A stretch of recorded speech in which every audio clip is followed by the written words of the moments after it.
You don't want to be every time, no. I would like to personally welcome you to Man Hour After Dark. Say that thing. Why I bring you the host, Mike, Buck, and Cone. You know who's coming to the stage. Sports talk than what you about to hear right here. I second that. Go. You know that it's us when we talking about sports. Giving you facts on the field to the core. Tune in, we need the support. 1 hour too short, still listen some more. On all your stations, not dropping no music. Starts like Adidas, but Nike just do it. Down 4 in the 4th, we go for the win. Michael 2 seconds, we taking it in. Buck, Mike, and Combs, you know what's going on. Man, now we're after dark, no LA, we the big spark. No 4th and inches won't cut short. Got the best talking, it's all sports. Buzzing more than buzzer beaters. We coming live, all 3 speakers go. Sit back and relax, Wyatt. Let the beat build. It gets the people going, Wyatt. Sit back, relax. And welcome to the Man Hour, guys. Michael Buckhatcher here. If you may be most inclined tonight, hit that like button, hit that share button, but most importantly, hit that subscribe button here on youtube.com/Man Hour. We got a great show tonight. We're going to break down the NFC North draft picks. We got the Wyatt Williams on and Tori, Mr. Substitute Teacher Anderson himself, coming on the second part of the hour. But first, let's welcome the peanut butter to my jelly, the pickles to my ladies, and of course, the maple syrup to my jam, the Wyatt Williams. What's up, Wyatt? What's up? What is wrong with you? Sometimes, Wyatt, you have to block out those haters. See, I got this polarized visor on, so people can't see the fear in my eyes, that because I'm got to pierce through their souls and rip it apart with my knowledge of sports today. Right. Well, I don't know what to say to that. I mean, it's like, how do you follow that up? You don't. It's that simple. Nobody knows how to follow it up, but it's very provocative. It's very persuasive, and when I put on this helmet, nothing happens, Wyatt. It gets the people going. I'm literally just all talk. I stood on the sideline just like this, saying, "Good job, guys. Good job, man. Good job, guys." Jeez. How was your day today? It was good. School.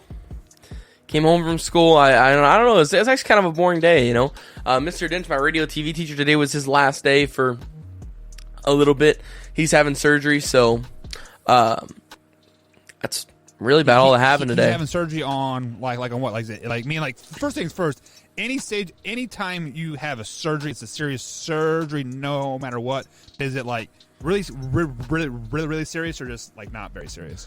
No, I just think it's his hip. It's been causing him some pain and stuff, so he just going to get it checked up, fixed. So he's old. He's tough as nails.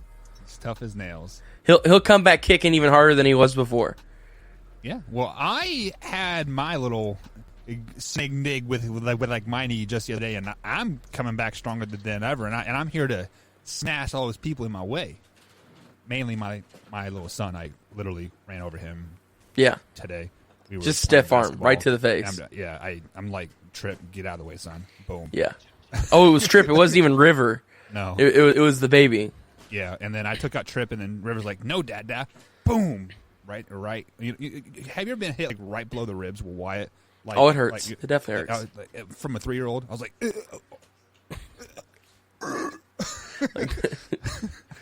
I felt like a little baby. I'm not even gonna lie, Wyatt. I felt like a baby. But guys, we do have some sports coming up here very, very, very soon. We have a special guest coming in here in about 30 minutes. Wyatt, tell us about our special interview tonight. Our special interview is possibly the biggest sports name we've had on this show so far. National champion at the University of Kentucky, Wildcats, Allie Stumler, all SEC, all-American volleyball player. Went to Christian Academy in Southern Indiana in my area, so yeah, I'm pretty pumped. Yeah, so she's a true freshman, right? No, she's a junior. So she's a junior. Oh, okay. So she's all SEC. Was she all American? Is that what you said? Yeah. She was all American. She was on the All American teams. She was all SEC. She was SEC Freshman of the Year her freshman year. So quite the volleyball player. So, fun fact: my wife was a volleyball player in college as well, and when I told her that Allie was coming on, she kind of got giddy, and she like, "Oh, I'm definitely be tuning in." And she sent me some questions to like ask her. So, if we have some time, I'd love to ask her some questions. But if you guys got any questions for Allie coming up here in about a half hour, jump in the chat, youtube.com/man-hour. Get those questions flowing because, you know, she is a very well-rounded individual. She's very, very, very, very, very smart, very talented on the court, and she had the game-winning point. So we are definitely going to boast to her about that 100%. So I'm excited to speak to her about that. We're also going to talk about your Green Bay Packers, Wyatt. So, guys, Get out your drinks and just go ahead and drink right now because Wyatt's going to be speaking a lot of the Packers and a lot of Aaron Rodgers and a lot of how great their draft was. So we are going to give the draft grades for the NFC North. Tori Anderson should be joining us here on the hour number 2 here on the Man Hour. So if you guys are going to miss any part of the show whatsoever, you can also find all the clips over at youtube.com/man hour. All you got to do is hit that subscribe button, hit that bell icon, and I do upload the clips at 8, 11, 2, and 5 p.m. Monday through Friday. So definitely get over there and check out those clips from the previous night before. Also, you can find us on iTunes, Spotify, and iHeartRadio as well. But Wyatt, before we get too carried away in with Allie and sports and like all this stuff, I'm going to ask you a draft questions, right? I mean, you are our draft guy, you are our draft expert, and you are already prepping for the 2022 season. Way too early, but we'll digress on that. It's like Christmas, man. I love it. But yeah. So we are here at the Man Hour. We are looking to try to get to the draft next year. We are looking for ways to get to the draft live in Las Vegas. So how you guys ask how you can help us. You can help us by becoming a member over there on the YouTube page, youtube.com/man-hour. Hit on that join button, and as little as 99 cents a month, you get access to all the Man Hour perks, clothing discounts, behind-the-scenes footage, after-hour show. So a little as 99 cents a month, you can join us and help us get to Vegas. And basically, why would that be kind of like a dream come true if you could go to the NFL draft? Oh yeah, I would do anything. Honestly, I probably should have went this year whenever it was in Cleveland. Yeah. Or a couple of years ago whenever it was in Chicago. You know, it's really been I really don't have an excuse. It's been pretty close. Out of the last 10 years, we've had a couple of close ones. I don't think you could have went this year because I think you had to be fully vaccinated. And at the time, we weren't you weren't able to get a COVID shot because you were underneath the age threshold, if I'm not mistaken, here in Indiana. So I mean, you do have an excuse this year. Like, we'll let it slide, but we are going to do everything in our power to get to Vegas next year and do a live show from the NFL draft. But before I ask you some questions here, we got our members here chiming in already. Nana says, "LOL, alrighty then. What the hell just happened?" That comment came in when I had the helmet on, and I was just speaking gibberish and I was letting out the frustrations of the day. So we got the what does coming up today, Wyatt, too. So I might have to put on my special helmet for that as well. She also does have a question, and she's like, "Oh no, is he going to be out of the school for the rest of the year?" Possibly, but there's no reason to worry about it because this is the reason why WJHI is the best high school program in the world. Is because right behind Mr. Dench, Clay Abel is going to pick up and fill in for us, and he works for the ESPN network. He works for the SEC network, ACC network. So we got a pretty good backup teacher. Yeah, and I had the great ability to talk to Mr. Clay Abel's. What this is about this time last year, I think, Wyatt, right? Maybe a little, but yeah, I mean, he's definitely a great human being. And she also says, "Hello, family." And look who has joined us here on the YouTube page. Mr. Drew. Man. Drew has joined the dark side. Drew, welcome to the YouTube channel, man. Hopefully you are hitting that like button right now and sharing this with a couple friends. And then Tori says, "You don't know me. You don't know my life. I'm a man. I'm a 44 years old." Drew is basically like Adam Schefter to me. Like, I'll just be sitting there and like my phone will buzz and I'll look at it and it'll be something he sent me that I haven't even seen yet. Like, there is so often he'll send me sports stuff, and like I have not even seen it yet, and I'm like, oh, well, I got Drew. Drew is basically like my own personal Schefter. Yeah, Drew is awesome.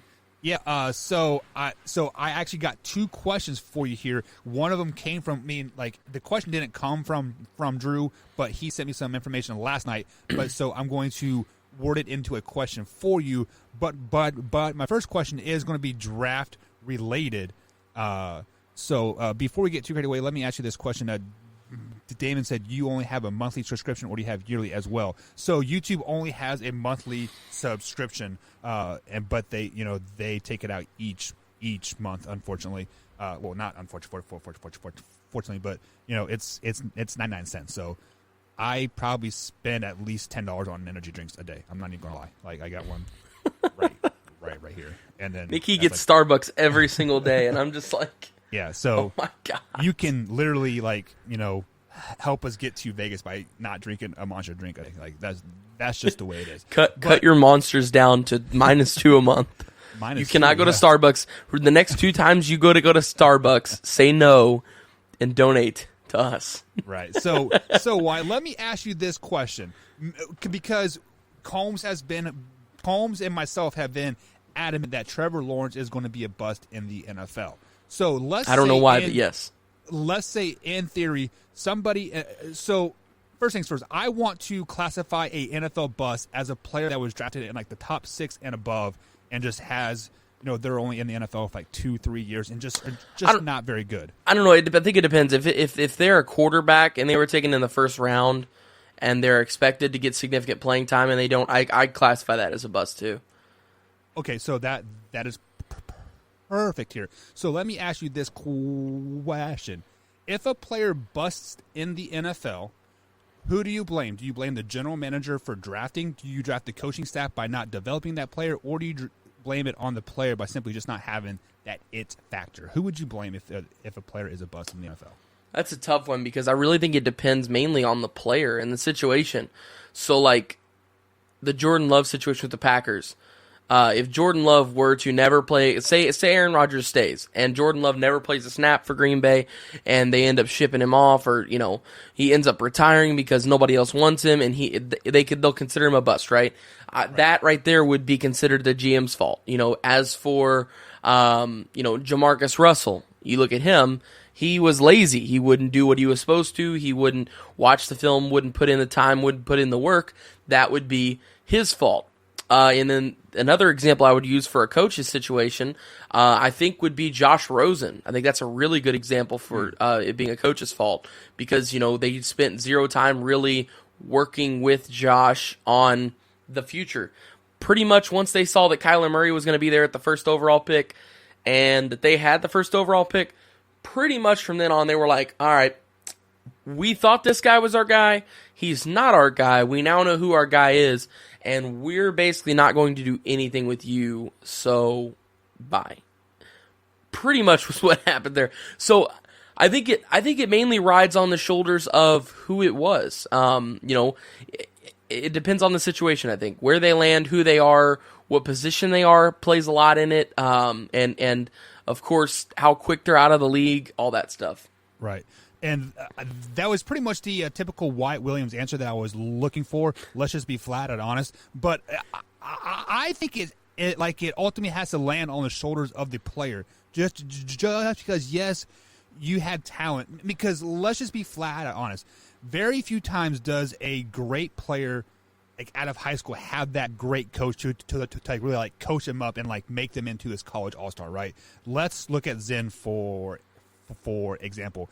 Zen just had that it factor. He had the size, he had the weight, he had the footwork, and he flat out and told us here on the Man Hour when he stepped foot on Ohio State, he was the most rawest player out there because he never knew how to do things right. And then through college, that is where you really develop as a player. That is where you become a NFL player. So the college coaching staff gets you prepared for the NFL. Once you are in the NFL, those coaches pretty much just put you in the right positions to make you a great player. Then it falls on yourself to go film, study. This is all geared toward a quarterback. So just to put that out there. But as a player, you as an NFL player, you are geared to watch film. You are geared to learn how ways to get out of the deep pocket better, how to de-sky stuff with your eyes, etc. So it does not fall on the coaching staff. It does not fall on the general manager for drafting you, because obviously you were a great player in college. It's just you do not have that it factor in yourself to make yourself a great NFL player. So I think it falls on the player 100%. So Damon over here on the Facebook says it is hard. Is Sam Darnold a bust, or does he get the New York Jets pass? I think it all depends on what he does in Carolina. If he goes out and balls out, and it's either a yes or no here, because if he balls out in Carolina, then yes, I think that he gets the Jets pass. If he goes there and can't generate anything, can't do anything with the offensive weapons that he'll have there, then I think then we can call him a bust. So I think, honestly, that question will be answered soon. It's just a matter of how soon is what we're waiting on.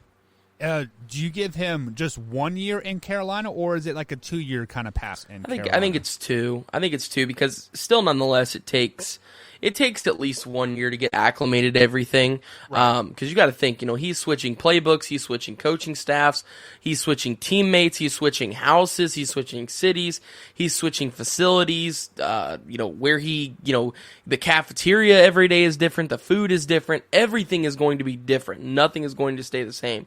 So I think that first year is an adjustment year. You get all your fine-tuned stuff worked out. You get everybody in line. The playbook starts to work better. And then once year 2 takes off, I think is really whenever we'll see if Sam Darnold is or isn't in the NFL. So, guys, here in the comment section, if you're listening to us on youtube.com/manhour or wherever you are listening to us, let us know. Do you guys think Sam Darnold is a bust? Do a hashtag yes or a hashtag no, and then at the end of the show, we'll do a quick poll. Like, I will do some algorithm stuff, and I'll pull all out the hashtag yes and hashtag no's and figure out what you guys say. So, Facebook user says that 2 years for Sam Darnold is a real good measuring point there, and I would have to say we have to start seeing significant improvement by week 9, week 10 in a Carolina uniform to really deem him not a bust. I say a full year, maybe going on to just the only way I think Sam Darnold gets a second year in Carolina, Wyatt, is if he makes significant improvement in year 1. Does it like he has to show the ability to get to that next level and not be deemed a bust here. So many people are already starting to chime in with hashtag no. So you guys definitely keep those rolling in. Hashtag yes, hashtag no, if you guys think Sam Darnold is going to be a bust in the NFL. So my next question is draft related, and our man Drew here, he sent me this about 10 or it was right as we were wrapping up the show, and I was doing some editing and stuff like that, and he sent me a picture of this bottom screenshot, and it says Titans draft picks charged with assault.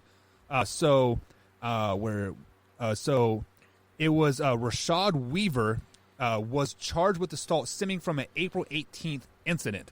So little about 3 weeks ago, this Rashad Weaver was involved in an incident that basically got him charged with assault, and the Titans drafted him anyways. With that being said, we hear teams, GMs, owners, whoever you want to call it, dig into people's past, because it's like Josh Allen used the N-word back in 7th grade, and they brought it up on Twitter. How did the Titans team miss this charge that stemmed from an April 18th thing? So more than likely, he is not going to step foot on the NFL field, and I believe he was a second-round pick for the Tennessee Titans there. Did the Titans drop the ball on this? I don't know how you would miss it. You're 100% right, because it seems like now in today's world, it's so easy to find anything on anyone. All you got to do is Google. I mean, I could Google somebody's name right now, and it will show me pictures of them. It's kind of scary, honestly. So, I don't know how you would miss that, especially not if they are good enough to be a second-round pick. If it's a 7th-round pick and it's the best guy on the board and you get him and you're like, hey, look, we didn't get any research on this guy, but we did watch some film. He looks pretty good, so we added him to the team.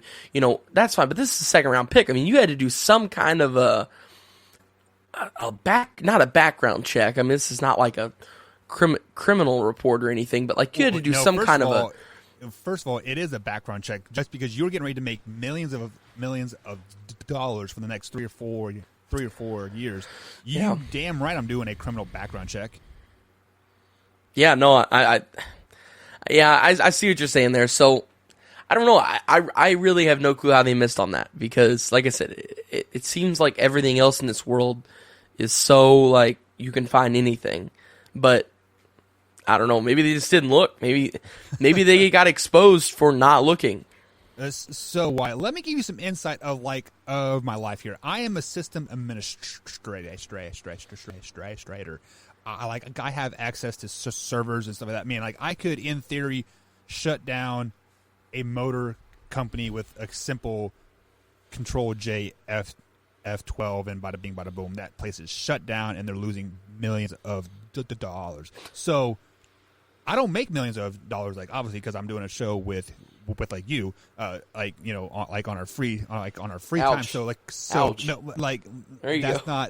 that's not meant to be like a derogatory, but like you know, I don't make money because I spend time with you, Wyatt.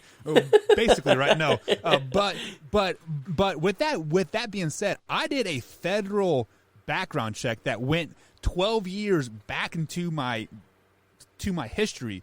They brought something up that I did when I was like 22, 23 years old. I did not get in trouble for it at all, but it was very well known that I did this particular thing. So they asked me about it, and I'm like, in your head, you're like, do I tell them the truth? Do I lie? Do I like kind of like play dumb? Like I don't know what happened. But the correct answer there is you always tell the truth there. Just because they're asking you about it because they know about it, right? So with that being said, like obviously I got the job because like I was honest about it, but me being a $80,000 a year job, and they're doing a 12-15 year background check on me. How are the Tennessee Titans not doing this background check on somebody that's making $5 or $6 million a season? And Damon says innocent until proven guilty. Charges versus penalty or charges versus potential is a very fine line. Let's just be honest there, Damon. Let's look at the Deshaun Watson thing. He is quite arguably he is still innocent, right? He has not been proven guilty. He has not gone to the court of law. He hasn't gone through anything. But the public perception of Deshaun Watson right now, keyword there, White. The public perception of Deshaun Watson as he is a piece of crap. Let's just be flat honest. He is a piece of crap right now in many people's eyes. Like I believe you said, if any of this is true, you never want to see him on the NFL field again ever, right? So what is the difference between like an assault charge? I mean, like obviously you did something to get that assault charge, whether it holds up in court or something. Cops were called, you were charged with it, you were arrested with it, or like arrested / detained, kind of the same thing. But clearly, the Titans dropped the ball at some point. Should somebody in the Titans organization kind of face some type of penalty for this? Why? Because they're losing a second or third round pick before he even stepped on the field. So it's basically just like poof, there goes your pick. Yeah, honestly, I think that's up to the Titans front office. Well, obviously. I mean, maybe you could, but at the same time, I don't know, because then he could also turn out and be like, well, I mean, if you would have done the research too, you would have known. So, I don't know. That's a difficult situation. I mean, I guess somebody has to take the fall for it because you do lose a second-round pick. That's pretty big. Do you think the NFL will give them a compliment? What is it? Was it complimentary? What's that special word? Compensatory? Maybe? Yes. I don't know. Yeah, compensatory. That's what it is. Compensatory draft pick. For this, if it does fall through, because I'm pretty sure the Jets had this situation a couple of years ago where they drafted somebody in the second or third round, and as soon as they drafted him, he came out and was like, "Oh yeah, I'm not interested in football anymore. I don't want to play," and they're like, "Are you kidding me? We just wasted our draft pick on you." So the NFL actually like gave him a compensatory draft pick or whatever since he had retired. Yeah, I think that's a little bit different because of the fact that he said he retires. And then the fact that this guy just can't play because the Titans didn't do their due diligent background check. So with that being said, I don't know because I feel like we're kind of towing that like that line, and I don't know which way to go. So I think they would just kind of lose the pick, to be honest. Just let it go and move on with life. Yeah, I kind of see that. So let's go ahead and get prepared to take our first break here, as we are set to bring Ali on here in just a few minutes here. But so let's go ahead and go through these comments here again. Damon, I believe we've already chalked that up, innocent until proven guilty. And then Drew wants to come out and say that background checks are very easy. Yeah, you can honestly go on Google right now and basically do a background check for anybody on free for the last like 3 or 4 years. It is really, really easy. Drew also says a good rep takes years/decades to build, and is ruined in a heartbeat. I believe he's referring to the Deshaun Watson thing there. Yeah, man, that is 100% true here. And then Damon, Damon and Drew are kind of on this on the same path here. He thinks there is a conspiracy thing happening down there in Houston to keep Watson in Houston. Why? I know you have you kind of brought this up last night. Like, hey, maybe all this Houston thing is all just smoke in the wind, and they're just keeping him there. Are you kind of towing the line of a conspiracy theory? I don't know. See, it's such a tough situation. Like, I feel like there's definitely some foul play, and it seems like there could be, some kind of a conspiracy theory here. But also at the same time, that's such a fine line to run that I don't want to say. You know what I mean? Like, it's same thing as innocent until proven guilty. Right. But at the same time, I don't want to call you innocent if you are guilty. So I kind of plead the fifth on this one. Yeah. So it may be a conspiracy in theory, but I would have to go on the line of everything kind of adds up a little bit too coincidental, right? Watson signs that big deal, was $130 million or whatever it was, something ridiculous. And then just a few months later, J.J. Watt is gone. And then Deshaun Watson, he wants out. And then not even a month after that, sexual assault charges here. Sexual assault charges here. And then all of a sudden there's 22 of them just out of the blue. I don't know. It's something stinks, but I can't quite put my finger on it. Is it actually the Houston Texans? Is it actually the NFL? Because let's talk about this before we go to break and bring Ali on. If Deshaun Watson leaves Houston and J.J. Watt is no longer in Houston, is the Houston Texans even a relevant football team? And I think Texas has to have that second football team. The NFL has to have that fan base in Houston to really keep growing the NFL. Do you think that at all? I'm sorry, say that last question again. So if Deshaun Watson leaves Houston, J.J. Watt is already out of Houston. Do you think having those two guys out of Houston basically puts Houston in the dumpster and, the NFL needs Houston? I think if you lose your two biggest sports stars of a city, not just of a team, of a city, in Houston right now, those are the two biggest stars. So, I think of course it puts the city in a dumpster in a sense, because those names, J.J. Watt, those names like Deshaun Watson, they sell tickets just like DeAndre Hopkins did. Right. Once you lose DeAndre Hopkins, you're going to lose certain season ticket holders. You're going to lose people buying seats. And then whenever you lose J.J. Watt, you're going to lose a ton of more. And then, of course, with Deshaun Watson, you're going to lose even more than with that, too. Yeah, and really, I think the whole Houston sports, picture as a whole, kind of just, looks at the bottom of the toilet right now, because you got nobody wants to be in Houston for the Rockets. The Houston Astros are cheating in baseball, banging trash cans, and then the Texans are kind of we don't know what to do with their hands anymore.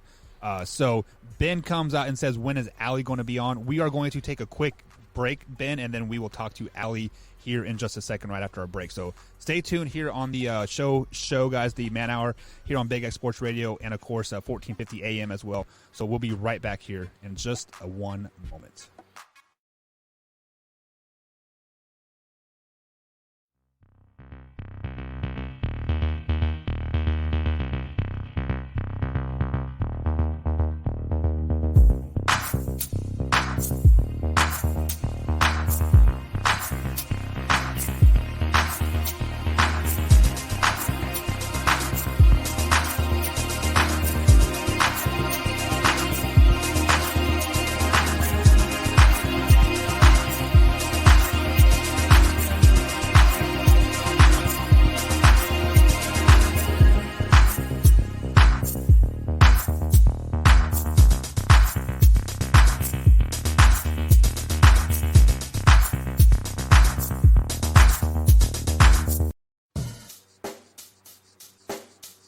the mic and make sure it sound right, boys. Man Hour Nation, it is the Wyatt Williams, and we have a very, very special guest coming on to the show. And it is none other than SEC Freshman of the Year, All SEC, All American, and National Champion, Allie Stumler. Allie, what is going on? Nothing. I'm actually about to walk into Target, so sorry about the car, but I'm pumped to be here. I'm excited. How are you all? I'm great. What are you going to Target for? Okay, so I'm going to school to be a teacher, and I have to give a lesson tomorrow on fossils, and so I forgot Play-Doh. So I am running to Target to get some Play-Doh.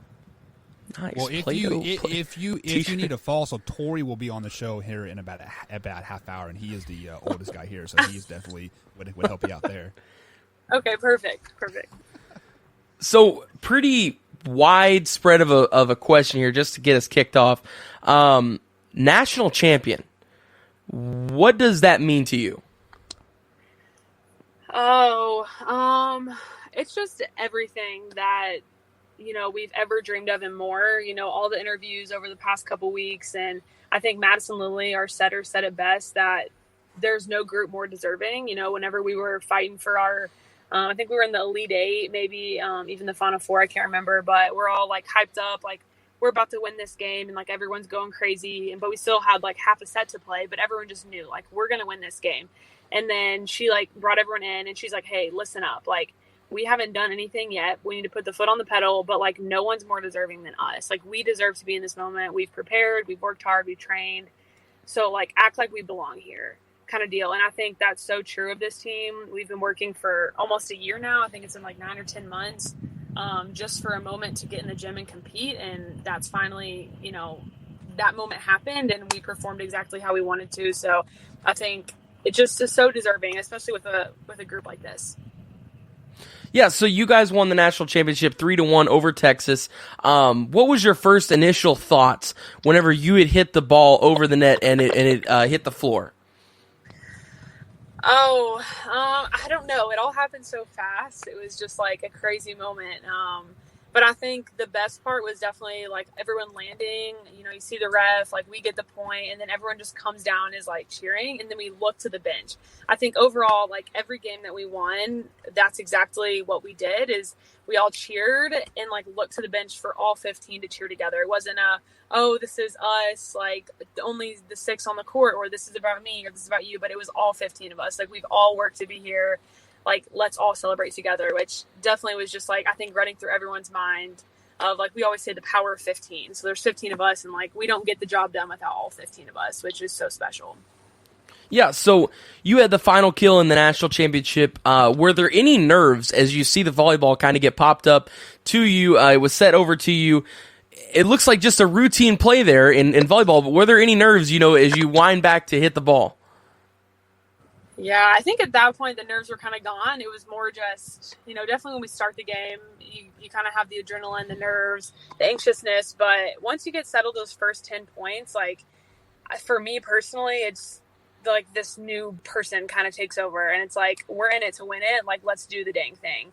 And like, I kind of just like switch personalities and it's like a game on. So I think at the end, like I'm telling myself, like, give me the ball. I want the ball. And I messed up. I don't know if y'all saw, but I messed up the point before that to win it. My hand got caught in my hair and I like hit it in the net. And obviously you don't want to go out like that. And the game's like close at this point, but still just like having that confidence of, I want the ball again. Like I'm going to finish the game right here. That just like has to be your attitude and mindset. And so I just have trained that. And that's definitely what was going on. Well, I can promise you that after the next play, nobody remembered the hand getting caught in the hair in the mess up situation after the next play. I think everybody had kind of moved on. Yeah, hopefully so. Yeah, so I currently go to Jeff High School where Coach Briscoe, your former coach at Christian Academy, coached. And I know he means a lot to you, but if you could sum up what it was like to play for Coach Briscoe, what would you say? Good question. He actually drove out to Omaha. I don't know if you knew that. I did. Crazy. I got to talk to him after it. He's nuts. He did that. He's crazy. But playing for Wes, I would say He's just a fighter, and I think that's so contagious when you have a coach who wants to win so badly that just bleeds out onto your players. And I think, maybe one day, like, if that's the career I want to pursue, like, I want my players to, like, feed off of that energy. And I definitely learned that from him. Is he's just a fighter and won't take no for an answer, which is awesome. So, sorry, it's kind of dark in here. Let me help the situation a little bit. But yeah, he's just such a fighter. And I think that, like I said, it's just so contagious. And it's just awesome to play under someone like that. Yeah, I got to call a couple of his games, and I absolutely love the intensity that he brings. He is yelling, I think, more than the players. Yeah. And see, we're dealing with COVID right now, of course, so he wears a face shield instead of a mask. So you get the full Wes Briscoe facial reaction instead of like the mask blocking half of it. You get the full thing with the clear face shield. What was that like, looking over at your coach and seeing him red in the face, just screaming his head off? Yeah, red in the face for sure with that red hair. I think, like, personally, I kind of feed off of that. Like, I'm not a big yeller. You can probably tell that by how I play. Like, I get enthusiastic and I'm, like, passionate about it, but I'm not, like, if you're doing something wrong, I'm not going to, like, chew you out for it or, like, get on you, which, some leaders do that. Some players get like that, but that's just not me. So I think it was a really good balance, like, where he probably wanted more emotion out of me, where I was just like, Wes, like, chill, take a chill. So I think it was like a great balance of he, was really bringing the energy, the passion. And like I said, it's contagious. So I think it was a really good mix of a big yeller and me who just is kind of, steady. Yeah. So the next day after you guys won, UK released an article on their athletics page, and it said that Allie Stumler, unstoppable in the NCAA title matches. Do you like getting all the media attention? You mentioned all the interviews and stuff. Do you like the media attention? Do you not mind it, or is it too much sometimes? I love it. I was just actually filling out a survey today, like, about college athletics and all of that. And it was like talking about media and how you handle it. Do you, like, get on there after a loss, a win, how you handle it if you think it's too much. And I just, like, oh goodness, sorry. You're totally fine. Don't worry about that. Switch screens. But I don't think that I've ever thought for a minute, like, oh, this is too much, or I don't want this attention, or, I think with attention comes responsibility, and I think that's such a great honor to have that. Young people look up to our program, look up to me, and I think it's so cool, that I have a platform to share about my faith, to share about the circumstances, situations that I've gone through, and I can speak life into people and to little girls, and that's so cool that people are copying my hairstyle and doing all this stuff. It's just awesome that I have such a platform, and I get to control how I use it. I can use it to build people up. I can use it to tear people down. I can make myself look like a hot shot. I can make myself look humble. It's totally in my hands, and that's such an awesome thing. I think you can totally make your platform what you want it to be, and that's really awesome. Absolutely. So 26 kills and only 2 errors and 51 swings. When you look at a stat line like that, especially in that big of a game, what do you credit that most to? Is it a training thing? Is it a coaching? Is it a dedication? What would you credit that to? I think training for sure. And that, that comes from our coaches. Obviously they're the ones day in and day out who get in the gym with us and, pick the drills and pick what we're doing every day, what we're working on getting better at. But then that also, credit to my team who gets in every single day. I don't get better without them and people pushing me. So overall, I think training's the big idea there. And we always say, like, trust your confidence, trust your training, that kind of deal. So, like, every day we come in and we practice, and, some days we don't want to. Some days we'd rather be out of the pool, or we'd rather be with our friends or doing anything else. But that day, for those 3.5 hours, like, we're getting in the gym and we're going to train. So then when it does come game time, when it's the Final Four matches, the championship matches, we can just, like, take a deep breath and know I've trained every day for almost a year now in COVID instances, but I've trained every day and I have the right skills. Now just, like, take a deep breath and do it. Don't think about it, just do it. And, when you have that kind of confidence in your training, you're doing something right. And again, just, like, credit to coaches and teammates who push us every day to get to that position where we can just deep breath, now trust it and go. Yeah. So My second to last question here for you. You said after the game, I really have no words. It doesn't feel real yet that we're the number one team in the country, we're the national champions, and that I get to play with such an amazing group like this. You just can't beat it. So my question to you is, you mentioned at the very beginning there, I have no words, it doesn't feel real yet. Does it feel real, or are you still kind of in shock after all this time has passed? It's starting to set in a little bit, the more you hear it and the more congrats you get and all that. But I mean, my coach, I passed him yesterday. I'm leaving the gym and he's like, are you still floating? Are you still floating on cloud nine? I'm like, man, I don't know if I'm ever going to come down. That was just such an unreal moment that, I'm still living in. I show up to class the next or 2 days later and all my friends and teachers surprise me with donuts and signs. And then I show up to my elementary school that I help at and they've decorated the hallways and painted me pictures. And it's just it's just unreal. And that we're in a moment like this and that I get to live in this. And it definitely, I don't think has definitely set in, but I think when we start competing again in the fall, or I guess this summer, then it'll kind of start to feel real. But it's just crazy. You look up to players your whole life, the Catherine Plumbers who were so good, the Carrie Walshes who played and now are in Beach, and just all these stud athletes who you're like, man, those are championship girls. But now people are saying that about us and our 2020 Kentucky volleyball team. Those are the studs that they want to become. And that's so cool. And we'll definitely never take that for granted. Yeah, so you mentioned beach volleyball and stuff. My final question for you here, before we head to break, and then we'll play Liar Liar in just a second. But aspirations for after college is over at Kentucky, is there, is it beach volleyball? Is it maybe some volleyball in Europe? What is it? I wish I had an answer for you. I'm just not sure. I feel like every month it kind of changes what my plans are, but there's obviously every athlete got an opportunity to have a fifth year after they graduate. So some seniors are taking that. One is at a different program, but so that's an option. I think the end goal is the Olympics. I think that as every athlete, every volleyball player, that's kind of your end goal. Now, if things kind of line up and that's an opportunity, then that's a no-brainer for me. But to get there, I think I'm going to have to definitely probably go play overseas. And that's definitely a dream and a desire. So just hoping everything kind of aligns and God helps me get there. So yeah, that's the plan. Just going to keep playing as long as my body holds up. Buck, did you have any questions, or you want to head to break and go to Liar Liar? Yeah, so first things first, talking to you gets me excited to play sports again. I have not stepped on a Division I field for, probably 12 years or so, and just listening to passion in your voice gets me excited, and I want to run through a brick wall for you, just like right now. I'm like, let's put on the pads, let's do something, yada yada. But I'm going to totally steer away from sports with you for a second here, and the one thing that really rung out in my head is you are in school to become a teacher.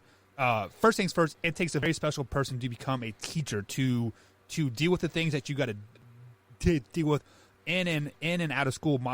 My sister-in-law is a teacher, and she's still grading papers at 8:30 at night. It is crazy the amount of hours that they put in. Have you thought about which grade that you want to teach? High school, college, elementary? What is your goal for that? Yeah, so right now, again, this is something that changes pretty frequently.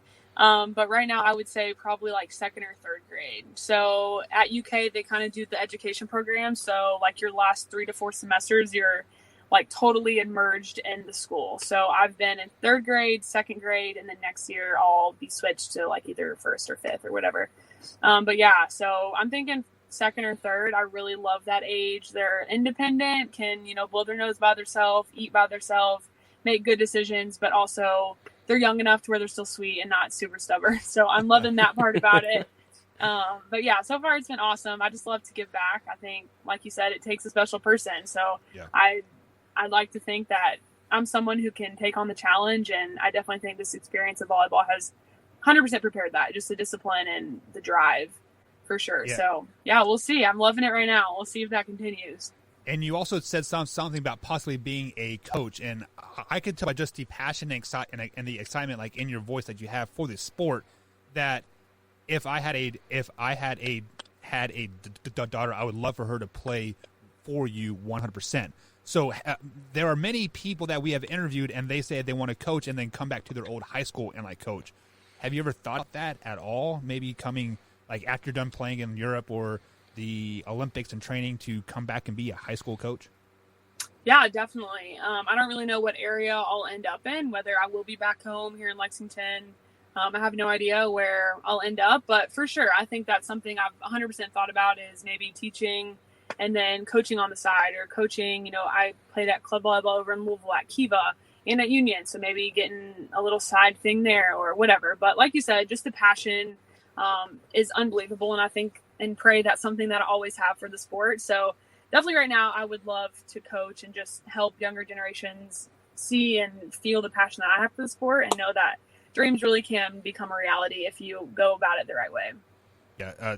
Thank you for those kind words. And just like, I feel inspired just talking to you. Well, thank and you. It makes me want to get back on the field and coach those kids just a little bit harder, just to make them that much better people. So are you staying for Liar Liar for like our game? Yeah, let's do it. All right. So let's go ahead and take like a 30-second break here, and then we'll start the game Liar Liar. Cool?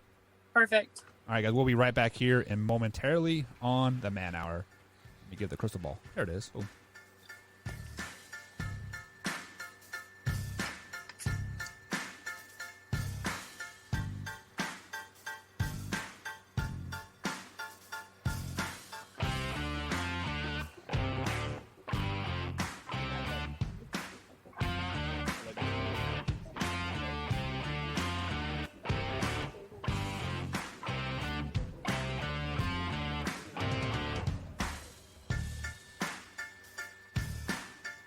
All righty, guys. Welcome back to the Man Hour. Michael Buckeyes along with Wyatt Williams tonight. We have had a good show so far. We've had an interview with Allie, a great interview where we've talked some basically on and off the field stuff or football. But let's get into the fan favorite game here, led by Mr. Wyatt Williams himself, Liar Liar. Wyatt, before we get too carried away, let people know exactly what Liar Liar is all about.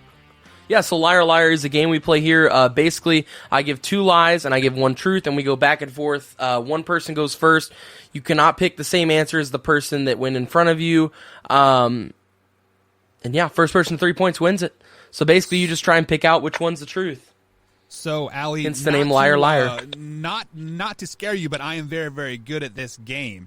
He's definitely not. I beat my wife consistently at it, but since you are the guest of honor and always ladies first, because I am a gentleman still at the end of the day, I will let you go first. So Wyatt, go ahead and let us know the first set here. All right, so our first set is, in Australia, there is a lobster race, an annual lobster race every year. Okay? Next, LeBron James almost went to college to become a dentist. So LeBron James wanted to become a dentist. And then the third and final one, the Daytona 500 used to be raced on a beach. So we have, in Australia, there's lobster racing, an annual lobster race every year. LeBron James wanted to become a dentist, and we have the Daytona 500 used to be raced on a beach. Allie? I'm picking the lie or the truth? You're picking the truth. Oh, man. I'm going to say... I'm going to go with the beach, that it was raced on the beach. Seems kind of crazy, so we're going to go with it. Yeah, if you have ever seen the movies Cars, they actually used to race on the beach, and Cars is based off of real life. So I think Allie is right here. But it's just for sake of the game, LeBron James has some great teeth. Have you ever seen his teeth? Like, they're pearl white, they're nice and straight. So I guess maybe LeBron James wanted to go to college to be a dentist, even though he was going to NBA in 7th grade or something ridiculous like that. But whatever. Yeah. All right. Beach. So with that being said, starting off the night, 1-0, Allie Stumler. The Daytona 500 was raced on the beach. There is no lobster race, at least I don't think there is in Australia. And then LeBron James, I don't know, I made that up. He might have, but I don't think so. But anyways, moving on to our next one. Buck, you'll kick us off on this one. But the first one here, Ken Griffey Jr. is allergic to eggs. So the legendary baseball player Ken Griffey Jr. is allergic to eggs. Okay? Interesting. Next, 9 out of the last 10 world champion ping pong players had 8 or more children. All right? What? That's a wild one. Specific, okay. Yeah. And then the final one, softball was introduced as an Olympic sport in 1996. So we have Ken Griffey Jr. is allergic to eggs. We have 9 out of the last 10 world champion ping pong players had 8 or more kids. And then we have softball was introduced as an Olympic sport in 1996. We'll let you go first, Allie, on all of them. Okay. Oh, okay, okay. So sweet. Okay, I'm gonna go with the ping pong one. All right. So, Allie, one thing that you need to know about Wyatt, this might be like partial truth, and then sometimes he like fudges the numbers one way or the other, and so he kind of like picks and chooses. So I feel like there's probably like 12 or 13 kids. Wyatt, what was the second one that you said again? I'm sorry. The second one was the world champion ping pong players had 8 or more kids. So I think softball was introduced in the '96 Olympics, if I'm not mistaken. So I'm going to go with softball. All right. And Buck ties it up 1-1. Softball was introduced in 1996. Ken Griffey Jr. was allergic to chocolate, not eggs, by the way. And then I made up the ping pong one, but Ken Griffey Jr. was allergic to chocolate. I don't know how you could be, that's pretty sad. I don't know how you could be allergic to chocolate. That would suck though. But I do love some Hershey Kisses. So our next one, Aaron Rodgers wears his high school gym shorts under his football pants at every single game. Okay. The statewide sport for Wyoming is bull riding. All right, and then despite an MLB game lasting 3 hours long, the actual time of play where action is happening on the field is just barely under 10 minutes.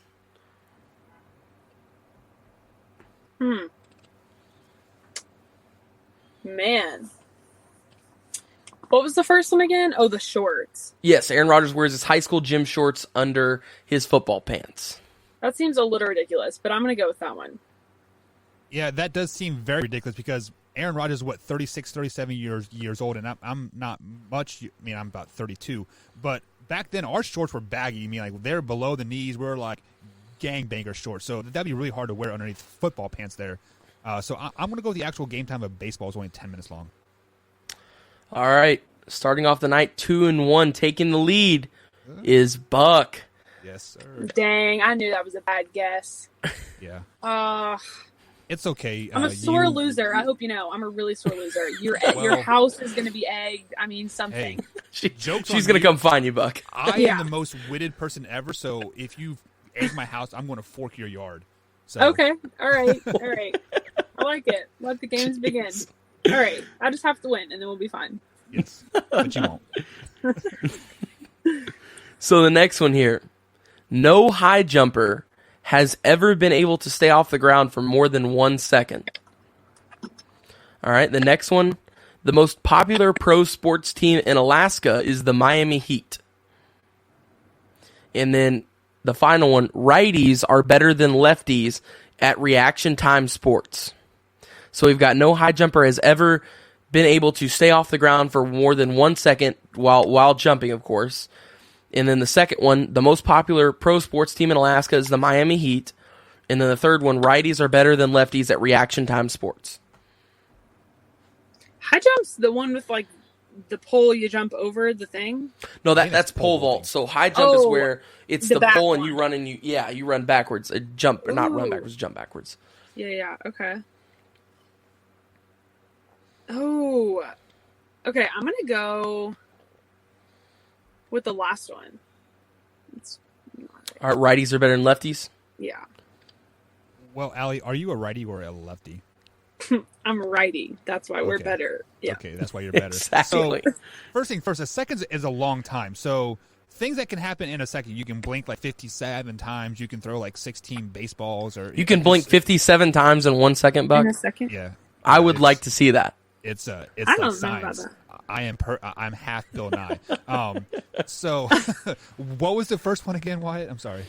No, you're good. The first one was no high jumpers ever been able to stay off the ground for more than 1 second. Okay, and then so I was going with the last one. I got to go with the second one because 1 second is a long time. So yeah, I mean it's probably like 0.2 seconds probably up in the air. That's not. So you're going with the high jumper? Yeah. Okay. All right. And with that being said, oh no, and getting his house egged is Michael Buckheister. Yes. Yikes. Oh, so that's Come on, Allie. true. Like It you is, are a yeah. football player. Here, The most let's- popular pro sports team in Alaska, I believe, was the Colorado Avalanche. I didn't write that one down. Lefties are actually better than righties at reaction time sports. I couldn't believe it, but that's What is considered reaction time sports? Is it like baseball or like what is considered a reaction time sport? That's a good question.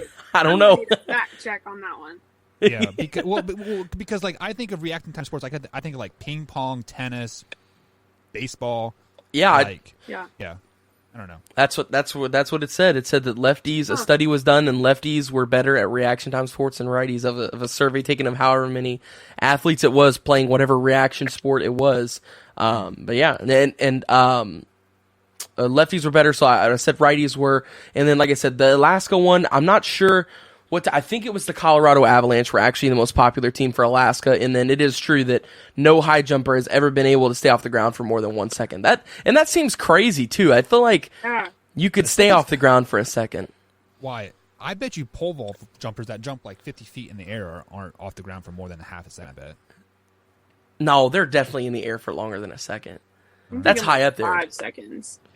'Cause That seems pole like bends. They go up and then it bends down. yeah, it's like bend. You Whoa, push so- yourself up and over, then you maneuver your body, and then I don't know. That seems like that would definitely be long. Allie, what subject are you teaching in elementary right now? Well, all of them, but tomorrow science. That's why I got to do the fossils. So as a science student teacher here, you should know how fast gravity is, right? Like, like if you drop a rock, it falls at the same rate as something else.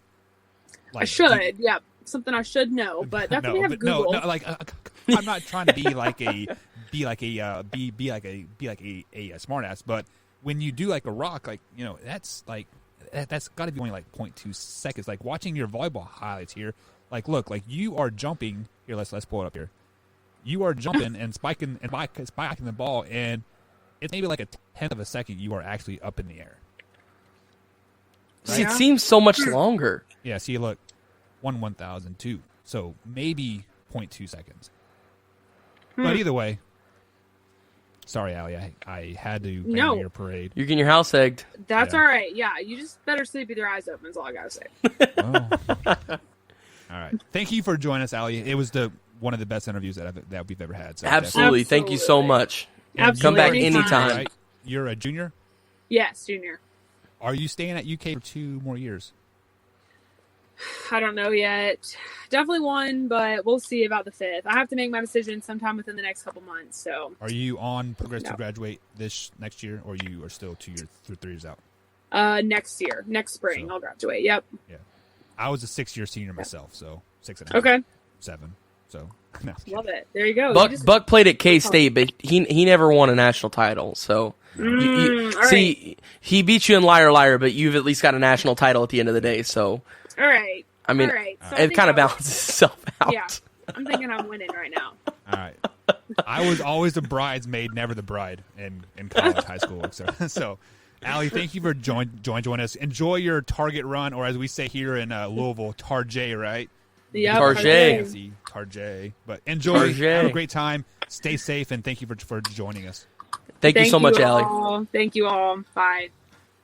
All righty. So that is Allie.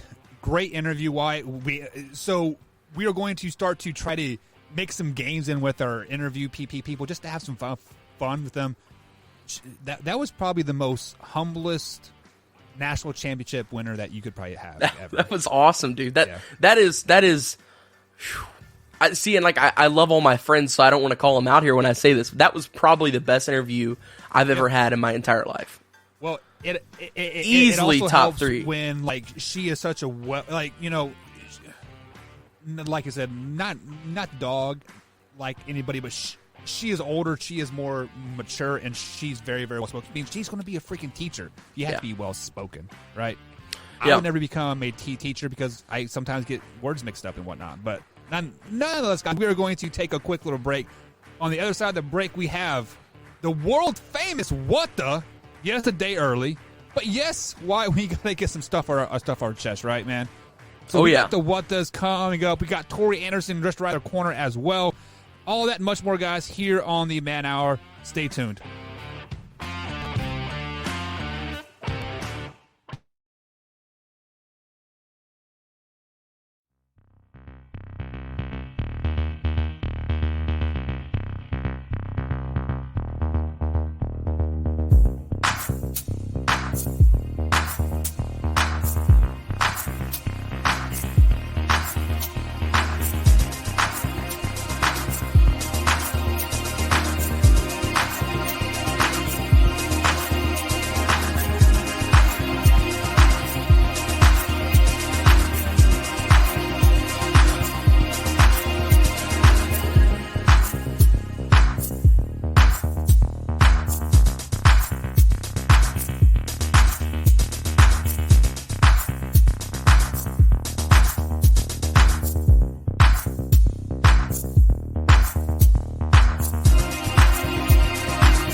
And welcome back to the Man Hour, guys. Michael Buckeyes along with Wyatt Williams tonight.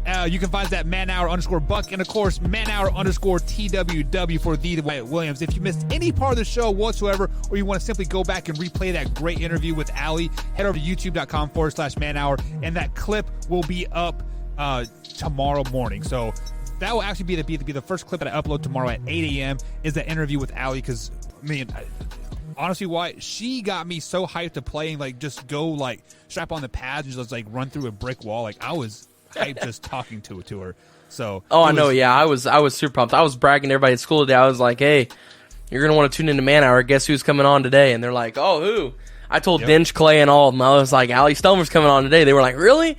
I was like, yeah. I was like, I'm super pumped. That's probably, as for college accolades, that's probably the biggest athlete we've ever had on here, right? Yeah, besides me, no. Yeah, but I'm not guest, the biggest guest college that athlete. We have never had we never had a national championship on. Maybe Trey will win that national championship next year for the Purdue before he goes to the NBA. Maybe Zen will get a national championship in a few years as well. They both will.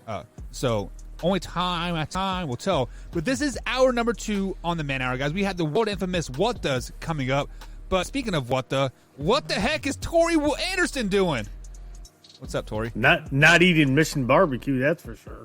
Oh, shots fired. Ta, ta, ta, ta, ta, ta. What happened? So give us a story. I got left at the altar today. My heart was completely shattered and broken. All because Mr. Combs actually got stuck in a meeting. So we were going to meet up for dinner. We were going to go have some Mission Barbecue. Oh. So, but he got just stuck ironically, we now see Michelle in the chat now that Combs is magically free. What was really going on up there? Decisions. But, so, guys, for those of you that don't know who Tori is, he is going to be a regular co-host here on the Man Hour now. And what's up, Hatfield? What's up with the magic? Do you got, He does magic tricks. You ever seen his YouTube channel? Magic. I watched the... Clotspec says, yo... What is that? Cooking... John Claw, right? John Claude! Yeah. I do watch John Claw. And John Claude's funny, dude. As long as Combs does not leave Michelle at the altar, we'll be good. So... That's all that matters. Tori, this is going to be your first what the? Are you ready to, pop your cherry, man? a little bit. I mean... Can you guess who's getting my first what the? Let me guess. The person who gets 24/7 what does on this show? I do know you are normally in the chat and monitoring the chat there, but this is your first time on air, so you will get the second what the of the night. I always go first because it's my voice, so I get to do it. So I get the first what the. Then Tori, you come in second, and Wyatt, you come in third. I bring up the rear and fix everything. Yeah, you are good at bringing up that rear, aren't you? God. In the rear with the gear.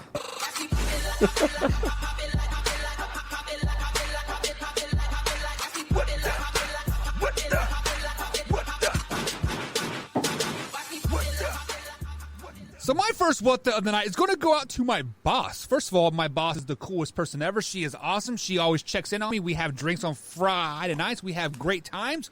But stretch your paycheck. That's why you my think you do boss so great. is leaving me for 3 weeks to go to Michigan. So she calls us about 6 a.m. and she's like, hey, guys, I'm going to be running late. First things first, my boss is never late. She's always at work at 4 o'clock in the morning. She is never late. So we're like, what the heck is going on? So she shows up about 6:15 with some Krispy Kreme donuts. So strike 1 and strike 2 right there, Miss Boss Lady. You bring Krispy Kremes. You tell us you're going to be late. And then strike 3, guys. She says she's going to Michigan for 3 weeks to work at some other plant. Miss Boss Lady, you can't be leaving us hanging like that. My heart is literally broken right now. So you get the what the for leaving us high and dry. Not even give us time to prepare. Jeez, Boss Lady, you get the what the.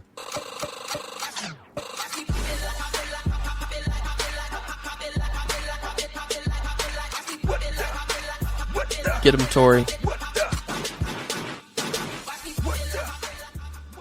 So my what the is going to go out to the one, the only, BC Brandon Combs We've only been talking about this for 2 weeks. And hey, yeah, man, let's go meet up for dinner. Da-da-da-da-da. Yeah, let's do this.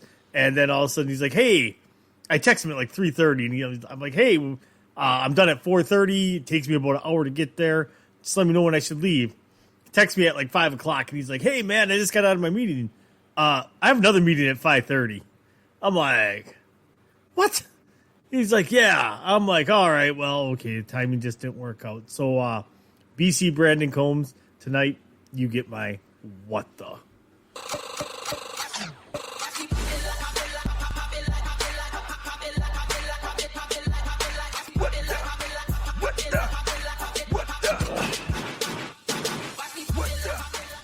So my first... Hang on, Wyatt. Before I let you go, I got to give a shout out to Joseph here. He has been donating. My what the involves Joseph all night.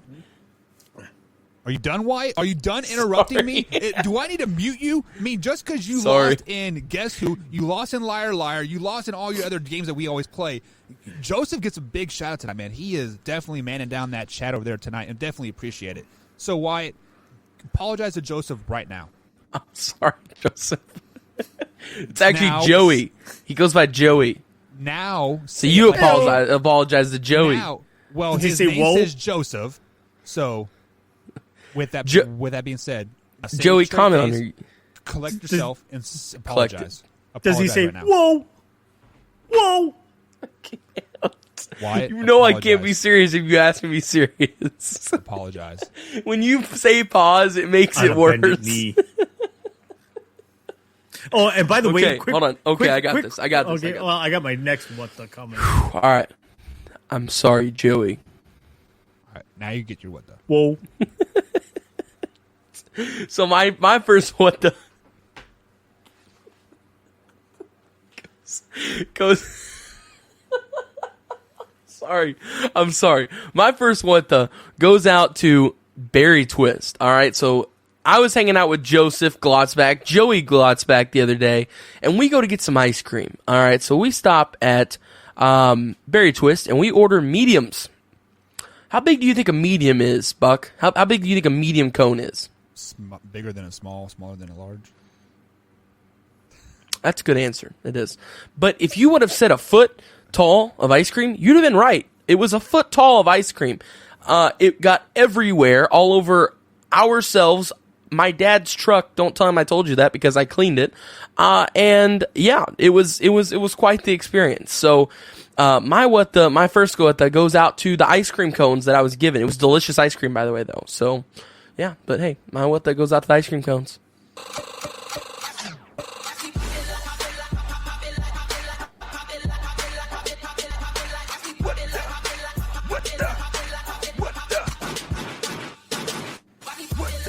And my next what the other night is going to go out to Wyatt Williams. I've never heard of somebody complain that they've gotten too much food when they ordered a medium. Like, come on, Wyatt. You ordered a medium and you're like, oh, it was too much. Oh, like, you can throw it away, Wyatt. I mean, it's not like you had to eat the whole thing for crying out loud. You sound exactly like my wife right now. When she orders a small, man, she's like, man, they didn't give me enough for like a small. But when she orders me, like, oh, they gave me too much for like a medium. Like, what do you want? You got to find that happy median. No pun intended there. Wink, wink.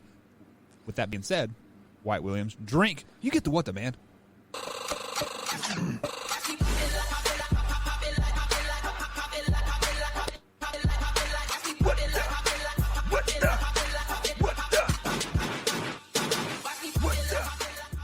My second what the other night goes out to now Wyatt and Buck. Yikes. So what we're going to have here is an English lesson. Okay, listening to you guys murder the English language while I'm sitting behind the computer is awful, and I want to claw my eyes or my ears Captain off. Grammar. Compensatory. Let's say it all together now. Compensatory. It is off. It is a compensatory pick. Compensatory. That thing. So guess what? You two get my what the for not having a grasp of the English language. You suck.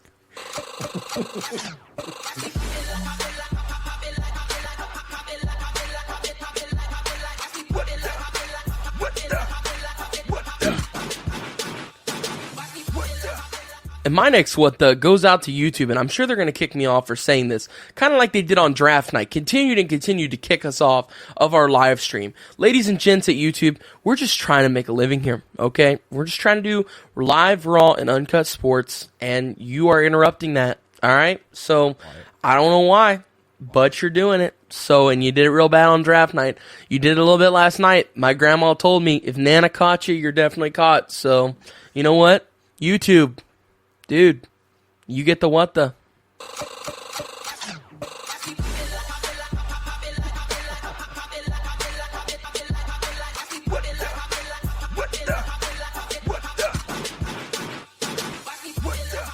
So let me go ahead and bring you guys all on the screen here because we all got one what the left here. But Wyatt, there's a thing called copyright. And when the NFL owns something, we do not have the right to share that to people to put money in our pocket. That's just the way it is.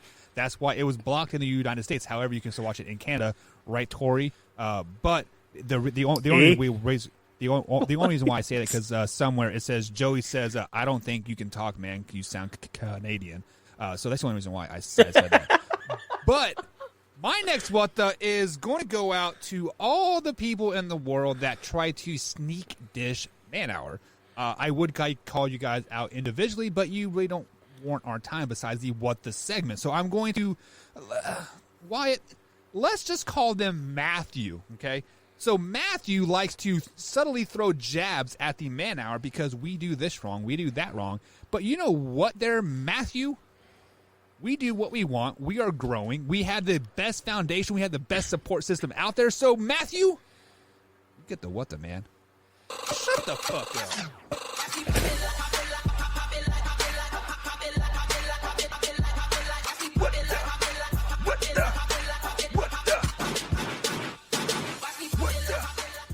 My last what the other night is going to be, I don't know, because I don't know what the fudge to say. So I really didn't have three of them planned out because, you know what? Give yourself the what the. You know what, Corey? We don't care what you think because you get the mute.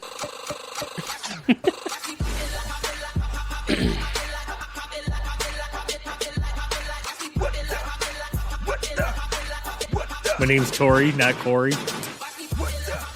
Oh, well, guys, it's been coming. All right. It's been coming. And it finally, you know what finally hit the fan. All right. And it wasn't pretty. It wasn't good. And it definitely wasn't fun. The Green Bay Packers for shattering, then stomping on, then urinating on, then pooping on, then throwing my heart against the wall with Aaron Rodgers in that situation. This guy right here, my childhood idol. I have like 30 jerseys.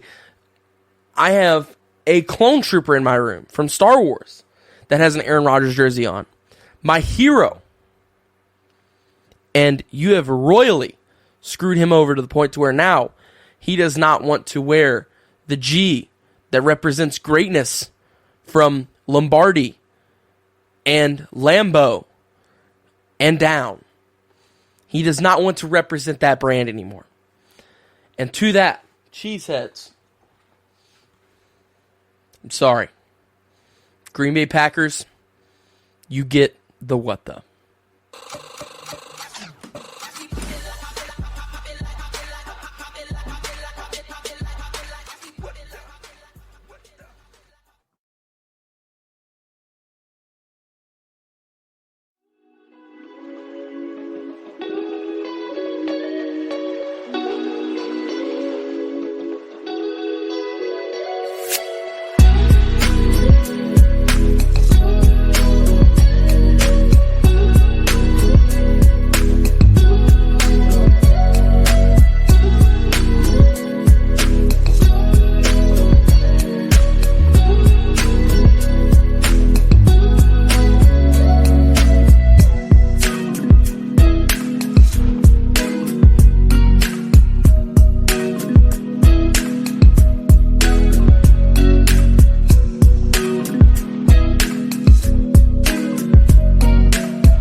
that mic and make sure it sound right, boys. And welcome back to the Man Hour, guys. Michael Buckheist along with Wyatt Williams and Tori Anderson tonight. We've had a great interview with Allie. We have had some fun with Liar Liar and What The. But now it is time to get down to the nit and gritty of the show. It is time to talk to teams that are near and dear to both Tori and Wyatt's heart and their division. But before we get into that, let's bring them back onto the screen there. Why I felt your What The rip through my soul, man. I feel sad for you, but at the same time, I kind of want to laugh because why does your Stormtrooper have a Aaron Rodgers jersey? That's just really, really weird. But hey, it does. Here, may the Fourth be with you, right? I'll go get it for you. May the Fourth be with you. Yes. Honestly, we don't. We don't care. Oh, you don't want to see it? No. Maybe for the after show. no. Why? But for the after show, we'll definitely watch it. Okay. So all put right, on the he headphones. can debut on there. He's got my cheesehead sombrero on, so he looks real good right now. He looks real good. So But- just another reason why you should subscribe to the after show to see my awesome Stormtrooper with a cheesehead sombrero on and an Aaron Rodgers jersey. Just another one of the million reasons why you should subscribe. Go ahead, Buck. Sorry. And sometimes we get kind of gnarly over there. Like, Oh yeah, like Brandon's Smash Room. yeah, My we're grandma's going to listening. start So. peeling back the layers of the onion on Tori, and we're going to get some great war stories here coming up as live, just like as well. So, speaking of great war stories, we did the NFL draft live here on the Man Hour. We spent 4.5 hours talking first round draft, and it was about hour three and a half in. You see Wyatt stand up, take his Devontae Adams jersey off, throw it across the room, put his arms out like this, and he literally has tears running down his face. He is so upset with the Green Bay Packers' first pick. So, guys, the Green Bay Packers did make it to the NFC Championship game again. Of course, they lost because that is what they do. That's what we do. But why? Let me ask you this: now that you've had time to digest the draft, you got to see all 7 rounds. You see their picks, and you see what other teams have done. In your eyes, who was the Green Bay Packers' best pick in this year's draft? That is such a tough one that to the point where I legitimately cannot say one name because it is 2 people. It is Amari Rodgers, wide receiver of Clemson. Great pickup in the 3rd round. And it is our 2nd rounder as well, Josh Myers, center out of Ohio State. We replaced a Buckeye with a Buckeye. Corey Lindsley leaves. Huge loss, one of the top centers in the league. We replaced him with Josh Myers, another great, promising young Buckeye headed to the NFL. So I'm really excited about adding Josh Myers as well as Amari Rodgers. Showed a lot of great things whenever he played with Trevor Lawrence at Clemson. The tremendous speed that he has, got great hands, route running abilities are good. I was very excited about both of those picks. But we'll get to the worst pick here in a minute. Tori, go ahead, buddy. So I'm guessing my best pick is probably Wyatt's worst pick here. But I'm actually going to go with Eric Stokes, their 1st round pick. As much as everybody wants to argue with that pick, it was a pick of need. It fills a position of need. It was also a middle finger to Aaron Rodgers. It gives them another corner that can play out on an island, so they can play man with both of their corners on the outside now. In the NFL, that is huge. If you got 2 corners that can play man to man, to me, Eric Stokes was a really good pickup. He's him and Jair. If he develops just like Jair did, and you can put them both in man coverage, and that's where Eric Stokes excelled. We got 2 of the best corners in the league. I'm not going to fault that. If you can shut down the pass, guess what? You just made somebody one-dimensional. So I'm going to go with Eric Stokes just because of the ability that he could potentially have to be a shutdown corner in man-to-man coverage. Yeah, so why? Now that you've had time to digest what Tori said, and Tori brings up some great points, when you can literally shut down half of the field, and then Kevin King can shut down the other half of the field for 3.5 quarters. Shut up. Does that make you a little bit better, about that Eric Stokes pick? No. Tori is looking at this from a educated perspective, okay? And I'm a fan. I'm looking at this from a fan perspective right now, all right? I ain't happy, okay? You know why? Once again, I'm going to point to this guy right here. You know what that was? The pick of Eric Stokes. I don't care how good of a cornerback he is. I don't care if he adds to our, great DB crew with, a Louisville Cardinal and Jair Alexander, who's a beast and I love dearly. I don't care if it adds to that. You know what I do care about? I care about the middle finger that was sent to Aaron Rodgers, my boy, Aaron Rodgers. When it's still a business, though, Wyatt. At the end of the day, it is a business. Tori, once again, turn the educated off. Turn the educated off. I got the fan rolling right now. Everybody's career ends. But Aaron's is not over yet, Tori, okay? He still has 5 good years left to play in Green Bay. And you know what he's not going to do? Play them in Green Bay because of this pick. Instead of Gutekunst and Murphy and LaFleur looking at each other and going, you know what? We were wrong. We screwed up. We have ticked off our quarterback, who is a top quarterback in the league. MVP last year at 37.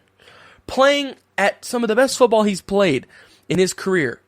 And to say that he's doing that still at his age and how great his career has been is impressive as well. But instead of saying all that and saying, you know what, let's get him Rondale Moore, Elijah Moore. Let's trade up a couple picks and get him Bateman. Let's do something like that. No, Terrence Marshall, who was still on the board as well. No.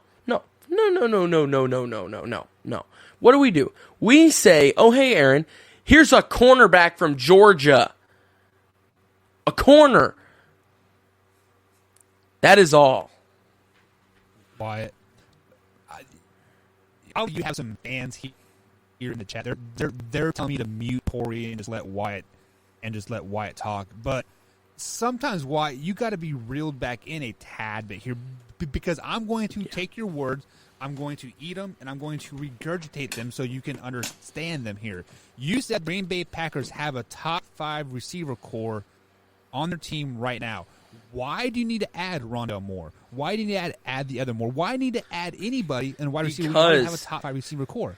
It adds more. It is a better dynamic. The Packers have never once drafted a wide receiver, a tight end, a running back, something to help Aaron Rodgers and get the ball to in the first round. Wyatt. Never have they done it. They had what wins championships? What wins championships? Huh? Better wide receiver core. A better wide receiver core. How about this? What lost you guys the NFC Championship game? Kevin King. Cornerback play? So cornerback play. Kevin King. What did you guys address in the first round? Once again, Buck. The Buck cornerback and Tori, play. you guys are sitting here and giving me the educated crap, okay?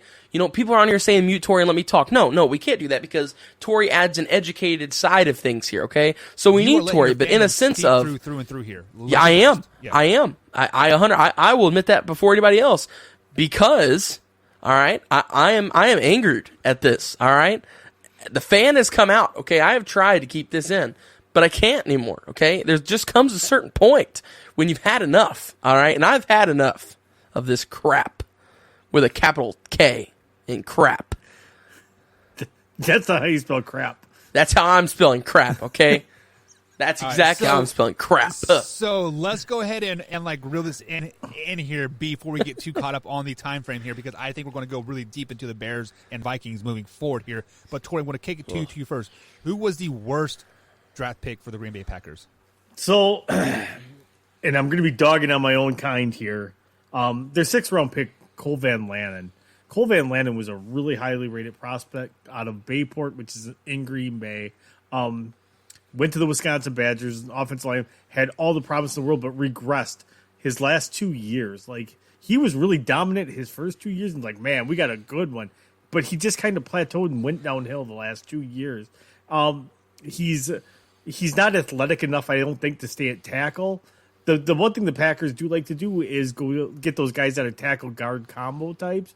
But I think if he's going to have a chance to even succeed in the NFL, he's going to have to kick it inside the guard somewhere.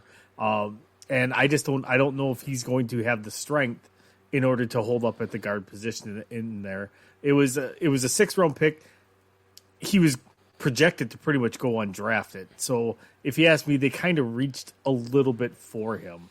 So even though I'm a huge Badger fan as well, I do think that they reached for Cole. Why? I already said it was Stokes. Are you sticking with that, even though after we given you reasons why he is not the worst Worst pick. And unless if you want another 10-minute rant, yes, I'll just say I'll stick with Stokes. Okay, so we are looking for your rant here. So now that we've given you the high points and the low points of the draft, now let's take the fandom out of it, Wyatt. Let's put on your reporter hat here on the man hour. What grade would you give the Green Bay Packers draft this year? Yeah, I would say a B-, because like Tori said, cornerback was a need that needed to be addressed. Okay, yes, that is true. Eric Stokes does address that, and that will be a nice addition to bring on to the Packers. So I will give it that, as well as the pickups of Amari Rodgers in the 3rd round was really nice to get him where we did, as well as Josh Myers. I was extremely impressed with the Josh Myers pick. That's why whenever I talked about the best pick for Green Bay, I had trouble really picking between Amari and Josh because they were both solid picks for where they were. I think both of them were great picks in a sense. So overall, I give them a B-. I think they're just above the C+ range because I still think that there was a couple of different directions we could have went with, maybe in the 1st round. And then in the 4th through 7th, I think there were a couple of other positional needs that could have been addressed. But overall, it was a above average draft, so I will give it a B-. So before I kick it to Tori here, why you are being a typical full-time teacher here? Like, you are really hard on the grading scale. Like, we have gone through 5 teams now, and you have really graded them really, really harsh. Like, there's no curve for you at all. You're you're like, no, like, you got 16 wrong. You were getting a C+, no matter what. And Tori has been the stereotypical substitute teacher, and you said you have tried. Here's your A. So, Tori, how do you grade the Packers? Actually, I graded the Packer draft as a B- as well. Okay. Yeah. So we were on the exact same page there. It's like I said, I really like the pick of Eric Stokes. Rodgers was a great pickup in the 3rd round. Royce Newman's going to be, I think, a really good pick that they got in the 4th round. And what they kind of went downhill. They went after TJ Slayton after that from Florida. I really didn't care for that pick. He's not anything great. They went after Shamar Jean Charles from Appalachian State. I wasn't a fan of that pick. And then they picked Cole Van Lanen. But to me, they ended their draft really strong then. They picked up Isaiah McDuffie, who I think is going to be a really good linebacker out of Boston College. And then they, in the 7th round, and this was just a purely depth pick. And if it hits a home run, it hits a home run. But Kylan Hill, he's going to be he's got a chance to battle to be that 3rd running back. But he also has that chance to be the running back that is not Aaron Jones, is not A.J. Dillon. So therefore, the speed back or the power back, he has a chance to be maybe a little bit more of the receiving back, or maybe even just the kind of just a spell back or a change of pace back. So I actually really like those last 2 picks. So that's where they kind of brought it up for me. They were bordering on a C+ for me, but they brought it up. Those last 2 picks brought it to a B-. Yeah, so you guys are both giving them B- here, and here when we were doing the NFL draft live here on that Thursday night special here, the Chicago Bears, when they traded up, our eyes kind of got open, and like, why I felt your heart break there because the Bears took Justin Fields, and you are a Justin Fields fans, and you absolutely dislike the Bears. But Tori, I want to kick it to you first. Let's talk about the 8-8 Chicago Bears. They were a playoff team last year, even though they shouldn't have been. But we'll talk about that at some point, other time here. But who was the best pickup in this year's draft for the Chicago Bears? So I'm going to go with Tevin Jenkins. Tevin Jenkins in the 2nd round at 39. They traded up to get him as well. So they traded up to get Fields. They traded up to get Tevin Jenkins. The downside to that, which will affect their overall draft grade, because I will look at that as well, is the amount of picks that they gave up. Right. They gave up a lot to move up to get Justin Fields and to get Tevin Jenkins. Way more than I thought that they should have given up. But I really like the Tevin Jenkins. They probably got a guy now that's probably going to be on that offensive line for the next 10 to 15 years, and he's going to be a solid anchor for them.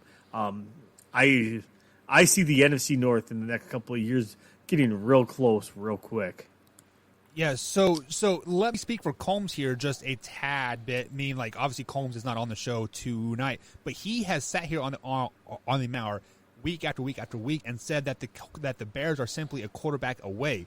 So giving up those draft picks to get that quarterback, I don't think that should hurt their draft grade too much because they did get their guy that they wanted, and they were quote a quarterback away.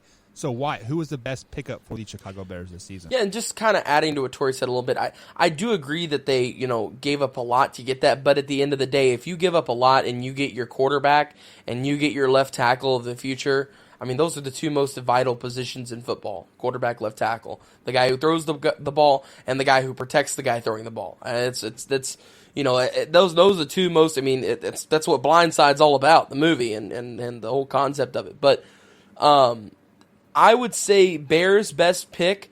Tevin Jenkins is a great pick by Tori. I absolutely agree with him, and I was super torn on it, but I had to go Justin Fields. Once again, they got their guy. I mean, they got their guy. They got their QB of the future. Justin Fields, I'm already calling this now, is going to be the greatest Bears quarterback of all time. Like, he is, I think he possibly ends up with this Lombardi trophy as well. I think that'll all depend on the weapons that surround him in Chi-Town by the time that he's gone. So I think that'll all depend on that, but I do think that he'll probably end up with at least a ring. I think he'll end up with 2 MVPs, something like that. He's going to be a good player. He's a heck of a football player, and once again, they got their guy. That was what mattered. I was very impressed overall with the Bears draft, and like I said, it was a very tough decision for me to pick between Justin Fields and Tevin Jenkins. But at the end of the day, in my opinion, the two most important positions in football, quarterback, left tackle, they secured the bag on both of those guys. They've got their long-term look in the future. The Bears are a young and good team, and just like Tori said, the NFC North is going to be a close race for quite some time coming up. Yeah, with the Bears and Lions both leading that division. But on the flip side of that coin, I don't know about that, coin, White, you said Fields is going to win a ring. I think the only chance he has to win a ring is in the early part of his career, just because the AFC is so good right now and the NFC is so top heavy. Once Tom Brady retires, that will be his opportunity to even get to the Super Bowl, and he has to win it early because the NFC will eventually get those quarterbacks and they'll start to beat up on each other. Has a rookie? This is a good question here. Has a rookie ever won a Super Bowl? A rookie quarterback? Not that I'm aware of, because usually a rookie as a starter, you mean? Like, yeah. No, I don't think so. The closest one's got to be Mark Sanchez, right? He wasn't a rookie though, was he? Yeah, he was. He was a rookie the year that he knocked off Peyton and Brady in the playoffs, went to the AFC Championship, lost to the Steelers, wasn't it? Tori is the greatest Google fingers here. So why, as you give us your worst pick for the Chicago Bears, Tori will Google that answer. Yeah, my worst pick here, I got to move a little closer to the screen because I'm blind, is Thomas Graham, junior cornerback out of Oregon.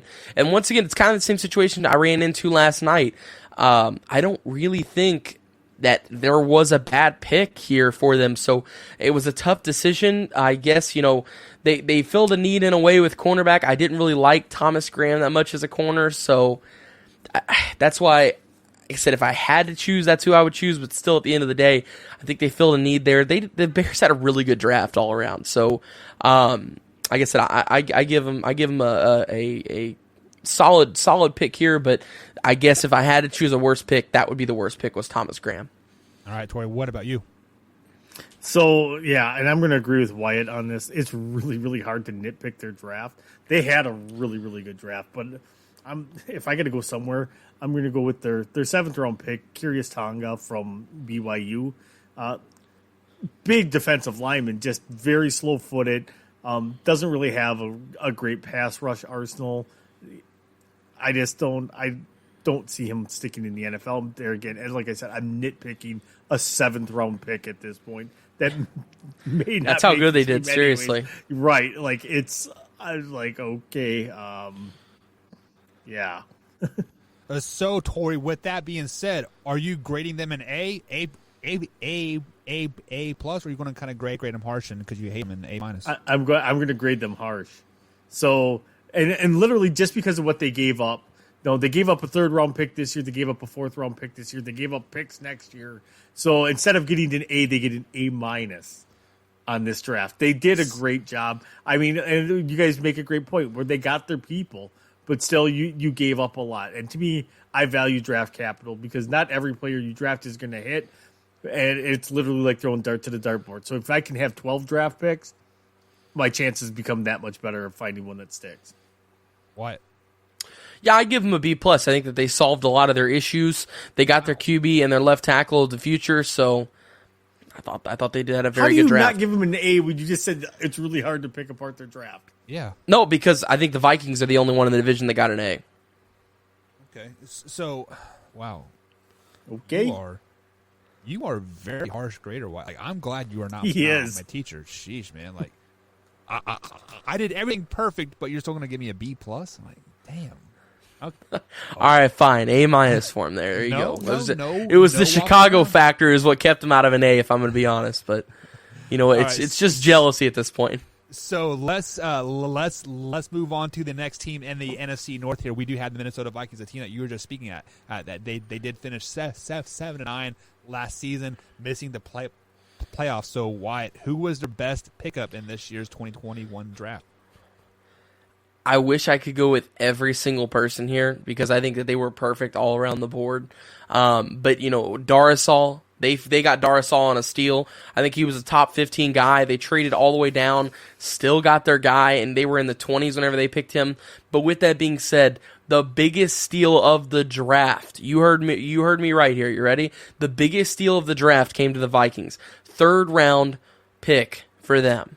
Wyatt Davis, offensive guard of Ohio State. This guy was projected a 1st-round pick in many mock drafts. At worst, a 2nd rounder. He is extremely good on the offensive line. He's got great leadership capabilities. He is going to stack that offensive line right out of the gate. And you know, he had a great career at Ohio State. He was like all Big Ten.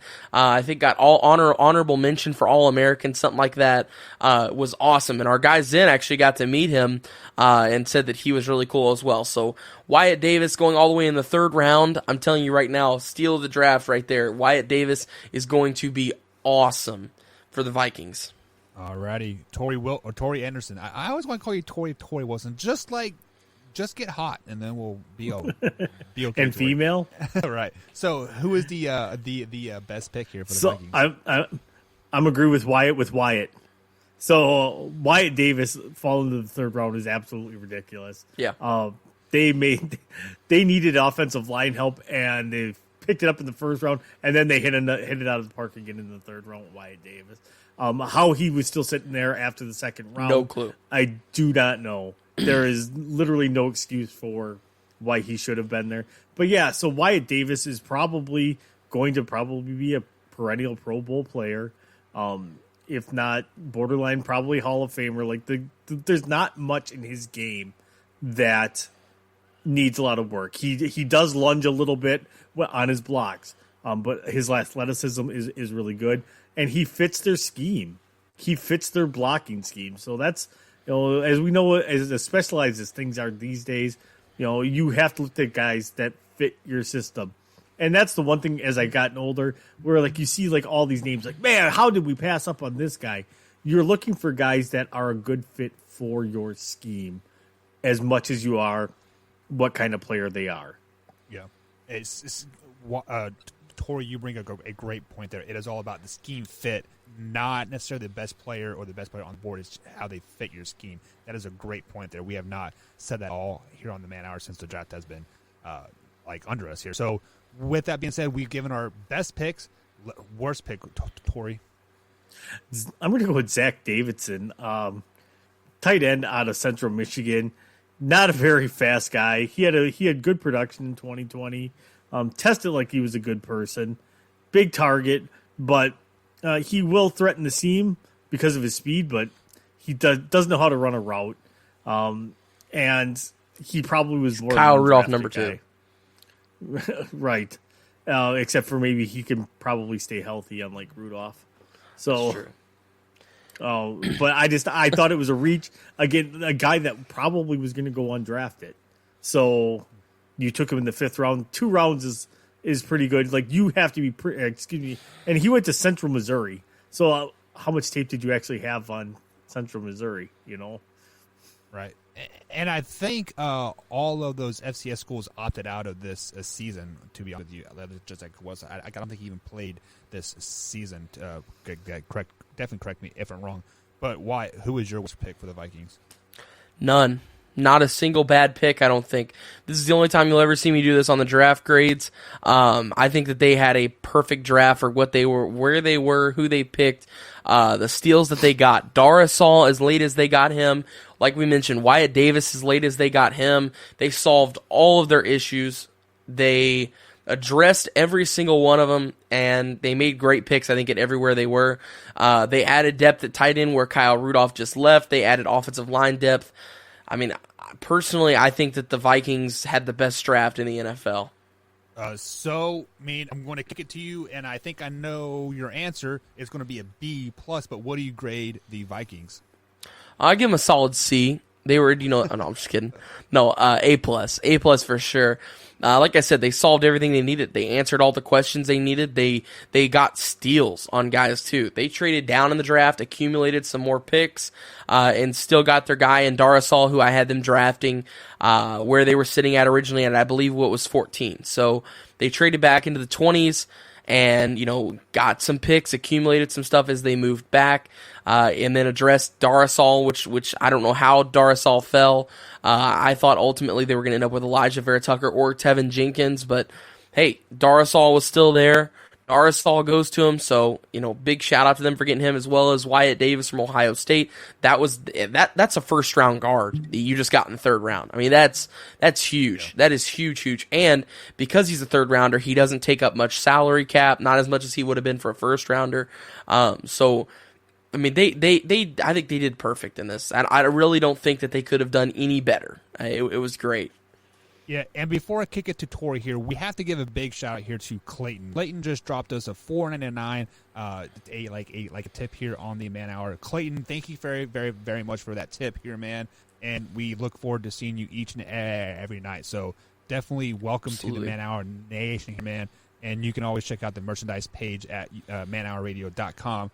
And for everybody that's listening right now, if you use promo code MANHOUR at checkout at manhourradio.com, you will get a discount on merchandise if you get it before May 12th.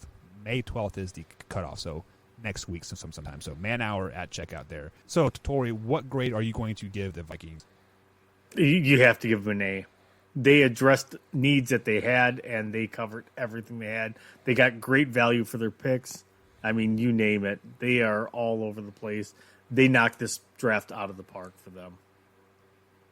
Alrighty, so you guys are both giving them A's, and I feel like this is kind of a coming here, but we got to talk a little bit about the Detroit Lions. They went 5-11 last season, basically polar opposite of the season I thought they were going to have. They did make a big offseason move to get Matthew Stafford out of town and bring in Jared Goff, but they also lost some key receivers on their team as well. So, Tori, let me kick it to you first here. Who was their best draft pick in 2021? Everything wants to tell me with Sewell falling to them, but that would just be the obvious pick there. I'm going to go with their third round pick, though, and I'm going to murder his name. Ifidu Melifanu? But I did watch this kid play. So this kid has all the talent in the world. He has first round talent. He should have been gone in the second round, and there again, he lasted to the third round as well. He's a big corner. He's 6'3", 213 pounds, good speed. He has great agility. He swivels his hips well. He's got all the things that they look for that are the intangibles, like that are just come naturally to a guy that's a cornerback. So honestly, I think their third round pick there, and Ifidi or Ifuda, I can't say his name. Tori, don't feel bad. Like names are like I always give people nicknames. So there's a guy on our team called Ezekiel. I had no idea his name was Ezekiel till a senior banquet this year. I've been calling him Corn for 4 years. He's not a senior. Corn is not a senior. He's a junior. I just found out. So Wyatt even knows him at Corn because Buck Nasty gave him the nickname Corn. Zeke. Because just because I don't know his name. And funny story, that freaking TikTok Wyatt. They're like, "What is your name?" Right? Tony. Yeah, we did that all football season. But Wyatt, who was your best pick for the Detroit Lions? Well, Tori called it an obvious pick, and he's right. It is the obvious pick.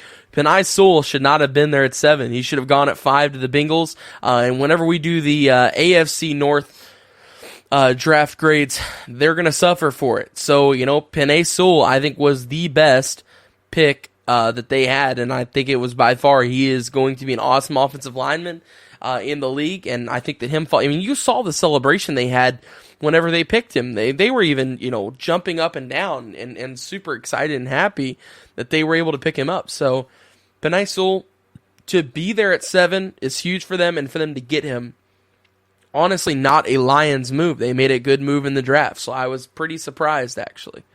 Well, on that note, they do have a brand new GM and a head coach, so the Lions move maybe is going to change here in the near future. But we also did say if your guys' pick did not go at number 3 to the 49ers, he was probably going to slide. And I believe a lot of mock drafts had him like 12 or 16 like some. So, 9 is still pretty good here. But why? Who was the worst pick that the Lions had? Here we go. Tori botched the name. I'm about ready to botch it. Levi Onwuzurike, defensive tackle out of Washington. Not that great of an athlete, honestly. I wasn't very impressed with the film that I watched on him. Still think he's going to be an okay player. You will probably hear his name. He'll probably get in from time to time. But I would say that this Onwuzurike guy, defensive tackle out of Washington, Levi, out of the 4th round, was probably their worst pick. Tori, what about you? I'm going to go with their 4th round pick with Amon-Ra St. Brown out of USC. Bigger receiver, 6'1", 195 pounds, does not run with blazing speed, has kind of lapses. If you watch his tape, he has lapses in his concentration. There's a lot of balls that are thrown directly to him that he will drop. He's one of those guys that might be, I will make the amazing one-hand catch over here, and then it's right here, and it will just hit him in the face mask and fall to the ground. So there's concentration issues with him. He's not very explosive. He really doesn't have a second or a third gear that you would like out of a wide receiver. If anything, he's going to be more of a possession type. But to me, that's redundant because the Lions already have that when they drafted Quintez Cephas from the Wisconsin Badgers the year before. Almost the exact same kind of build as a receiver. Yeah, so basically what you're saying is that receiver would have fit perfectly with the Philadelphia Eagles, but the Lions drafted him, so maybe the Eagles slid over to the NFC North here. But what grade do you give the Lions in this draft, Tori? Overall, Sewell falling to them raises them quite a bit. But overall, they're like a B. They didn't do anything great outside of the Sewell pick, but they didn't do anything like, oh my God, that was the dumbest pick ever. They addressed needs. They're a losing franchise that's trying to build. So taking every pick that you got and using them for positions that you think you might need, absolutely, just go do it. I mean, they didn't even have a 5th or a 6th round pick. So they went from, the 4th round.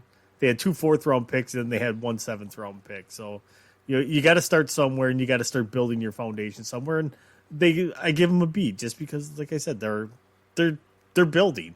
You got to start somewhere, and this is a good start for them. So Wyatt, Tori gave them a B. So by process of elimination, you're going to give them a D plus, right?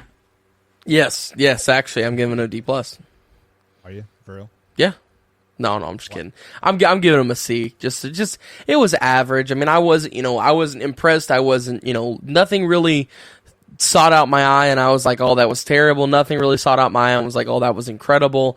So I would say it was just an average draft. I was pumped for them that they got Sewell where they did. He definitely should not have been there on the board there for him. So, I mean, I'd say it was just an average draft, just to see, right at an average. Alrighty, guys. So that is our NFC North draft grades. So out of those NFC North here, does the Vikings have the best draft out of all of the NFL? In my opinion, yes. Yeah. Out of the NFL? Out of the NFL? Yeah. did they have the best overall draft? I mean, it's top 3. Yeah, I would agree with that. They're a top 3. I don't think they're top overall, though. I don't know if they're top overall. I need to do some more research on it to get that ready. By the time we finish the series, I'll know.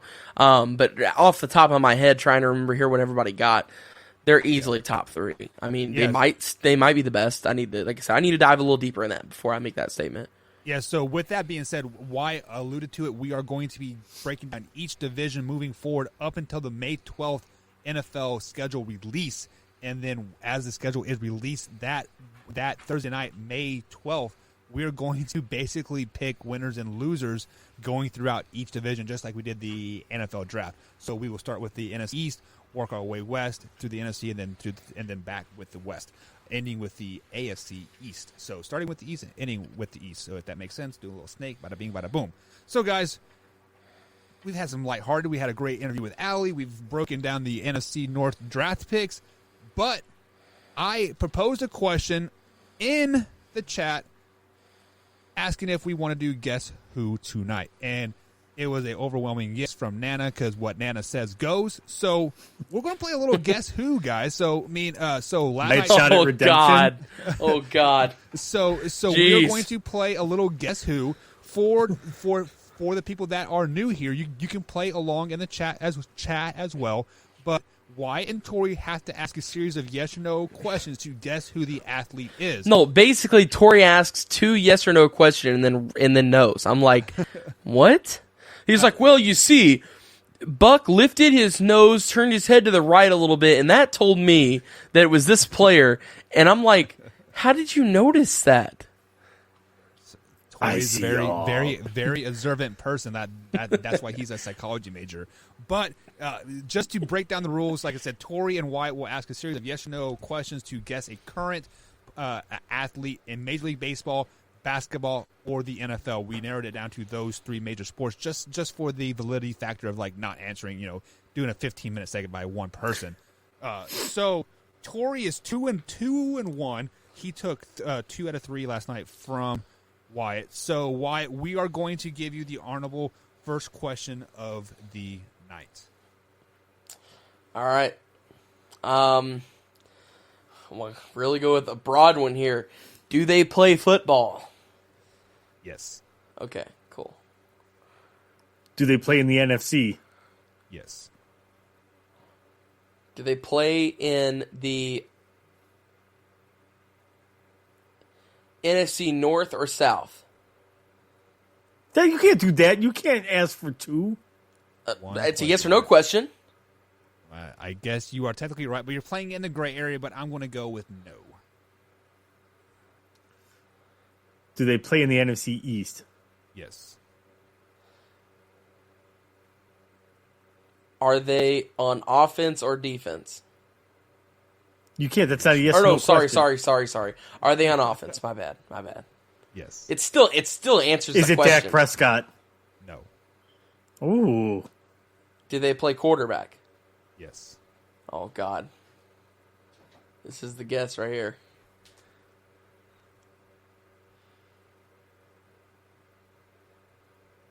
Did Wyatt freeze? No. Or did I?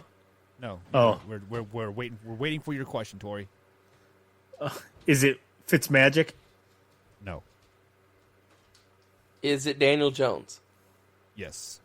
Yeah. I just said, you had a 50-50 shot. I know, there, right? Wyatt. Oh, I'm like, man, if I get it, I win. If I don't, I lose. So here we go. So, the series record so far is 500. And just so you guys know, the winner of tonight will have 3 minutes to basically gloat about anything that they want. And then at the end of the month, whoever has the worst winning percentage has to wear the rival team's T-shirt for a whole show. So, Tori, you are up first next. Yeah, right. You're up. Are they a Major League Baseball player? No. Are they an NBA player? No. Do they play in the NFC? Yes. Do they play in the NFC North? Do they play in the NFC North? No, wait. No, that's not my question. He answered no. Are they... Or did you answer no? They're not in the NFC North. No. Are they in the NFC South? Yes. Are they a quarterback? Yes. Is it Tom Brady? No. It's Jameis Winston. Yes. Let's go! I'm on fire tonight. I gave that one to like Combs. So, technically, Torrey White has won the night, but you have a chance to bring it back to 500 here on the overall series here. So, White, to end the show, you get the first question. Do they play in the NBA? Yes. All right. Did they play in the Western Conference? I have to look that up. I'm not very good with those. My bad. Last night he played. No, last night I said, "Do they play in the Western Conference?" He goes, "Let me look it up," and it turned out to be Tyler Hero. He plays in Miami. Buck, why would Miami be Western Conference? You should know that. I told you no for that.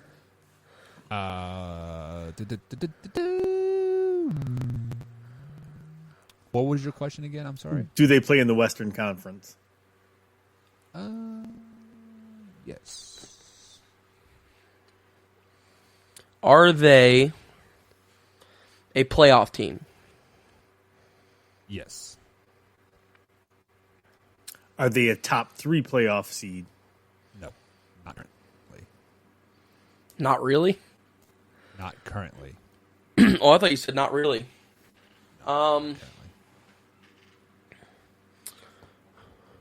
LeBron James. All right. Western Conference. Is it Steph Curry? No. Is it Anthony Davis? No.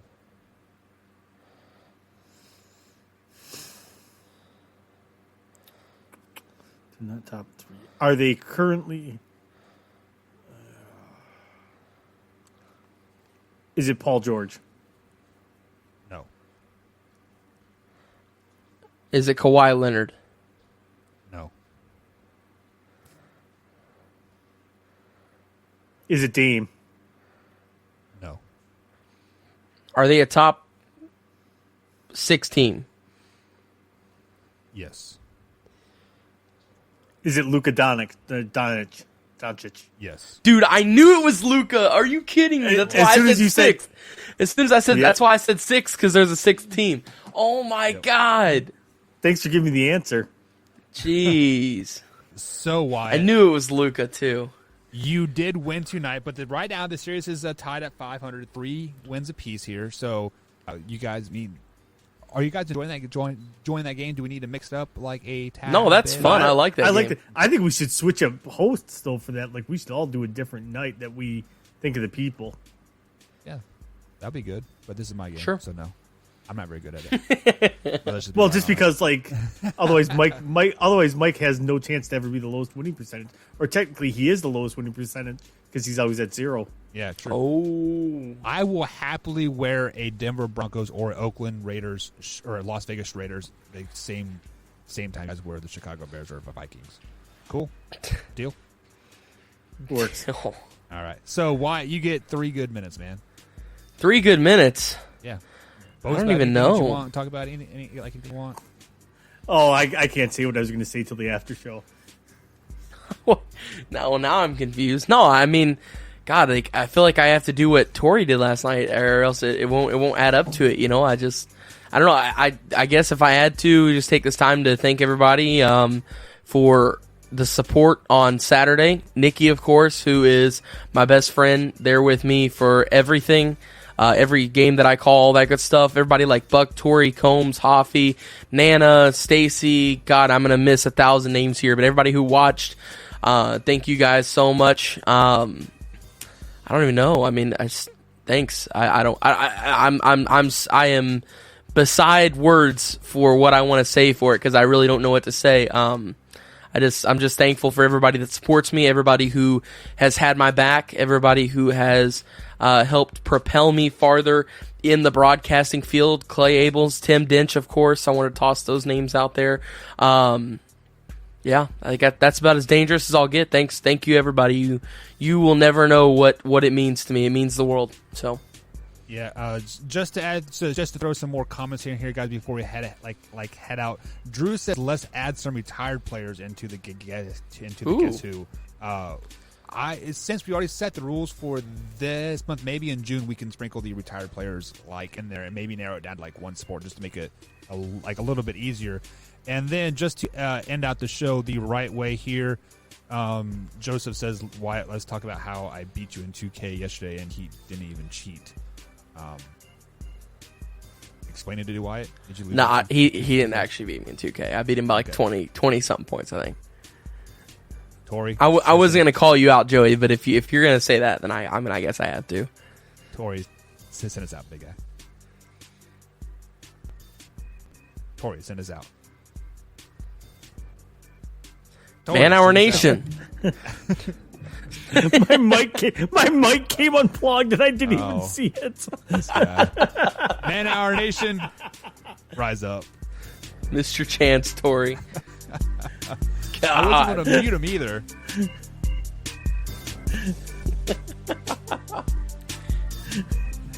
And if you guys are a member, in the description here on the YouTube page is the link to the After Hours show. I will also post it right now in the chat here. So if you are a member, go ahead and simply click on that link. It will take you to the After Hours show. It is streaming live right now. We're about 4 minutes in. So enjoy us here on the After Hours show, and we'll catch you guys tomorrow, same time, same place. Man Hour Nation.